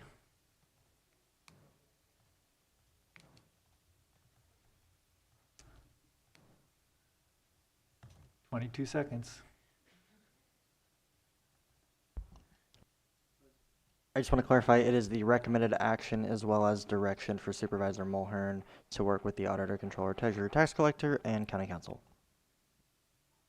Correct. Well, and, go ahead. Oh, I'm sorry, if I may through the chair, I think the recommended action might have actually been a little bit different than what was presented orally. I may have to pull that one up. Oh, yes, because, apologies, because the cannabis business, the 50% was not already approved. So Can I get a clear restatement? yeah, so the recommended action is to work with county staff to bring back, the dollar amounts for 50% reduction in cannabis business tax for years 2023 and 2024, to bring back a amnesty program for penalties and interest from years 2019, 2020, 21, and 2022, and to bring back a payment plan for years 2019, 2020, 2021, and 2022. Did that cover it? Okay. We have a second. Second. Supervisor Mulhern, Yes. Chair Hashak. Yes. Motion carries unanimously. Okay, with that, let's see, we're going to adjourn the meeting because we skipped 2C. Yeah, can we just get a verbal statement that it's either been withdrawn or it'll be continued to a later date? Continue to a later date. Item 2C? Okay.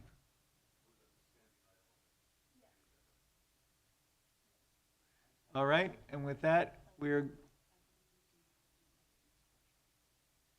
public expression for items not on the agenda. Okay. Oh. Okay. Let's see. Approval of the minutes. Do we have a motion? I move we approve the minutes. Okay, I'll second it. Do we have public comment on the minutes? Seeing none? None. Okay. Okay. Okay. Well, we're going to do that after this vote. We're approved. Supervisor Mulhern? Yes. Chair Hashak. Yes. Okay, public expression for items not on the agenda. Okay, is it Michael Katz? Yeah, and Hannah Nelson. Yes, good afternoon, supervisors and county staff. Michael Katz, Executive Director of Mendocino Cannabis Alliance. Thank you for extending the meeting today. I know this was on the agenda, but I would hope that the affidavit recommendation would potentially be able to be added to the previous motion so that that continue as a recommendation of the board of the GGC to get into the motion or the ordinance or emergency or whatever, because that's a key component. The information I wanted to discuss regarding just in general is that there was a rescheduling, as we know, of the LJAGP meeting until March 1st, but the result of that has been that there is no general MCD public meeting scheduled for March. The one in February was canceled. The one in March is canceled. And despite comments earlier, GGC meetings should not count as presenting material to applicants. This is not that type of setup. So it'd be really important to have more meetings with applicants and schedule them and keep them. Thank you very much. Okay, thank you. And Hannah Nelson. Yes, very briefly, I would just like to call to the attention of County Council and this committee, these members, that I sent a letter regarding the vegetation modification issue, myself and Ellen Drell of Willits Environmental Center, and I hope that is taken note of and that each supervisor and county council reach out to us. Thank you. All right, thank you. And with that, with the affidavit, that's something you'll work with county council and the department on? Yeah, I'm not sure that I am not sure that I am in favor of that. So there will be a conversation as I'm moving forward with the agenda item, and I can speak with Michael Katz and the other commenters that had requested that to get more clarity. I'm not going to affirm that that's coming forward at this point. Certainly. Okay. And with that, we'll adjourn the meeting at 12:35.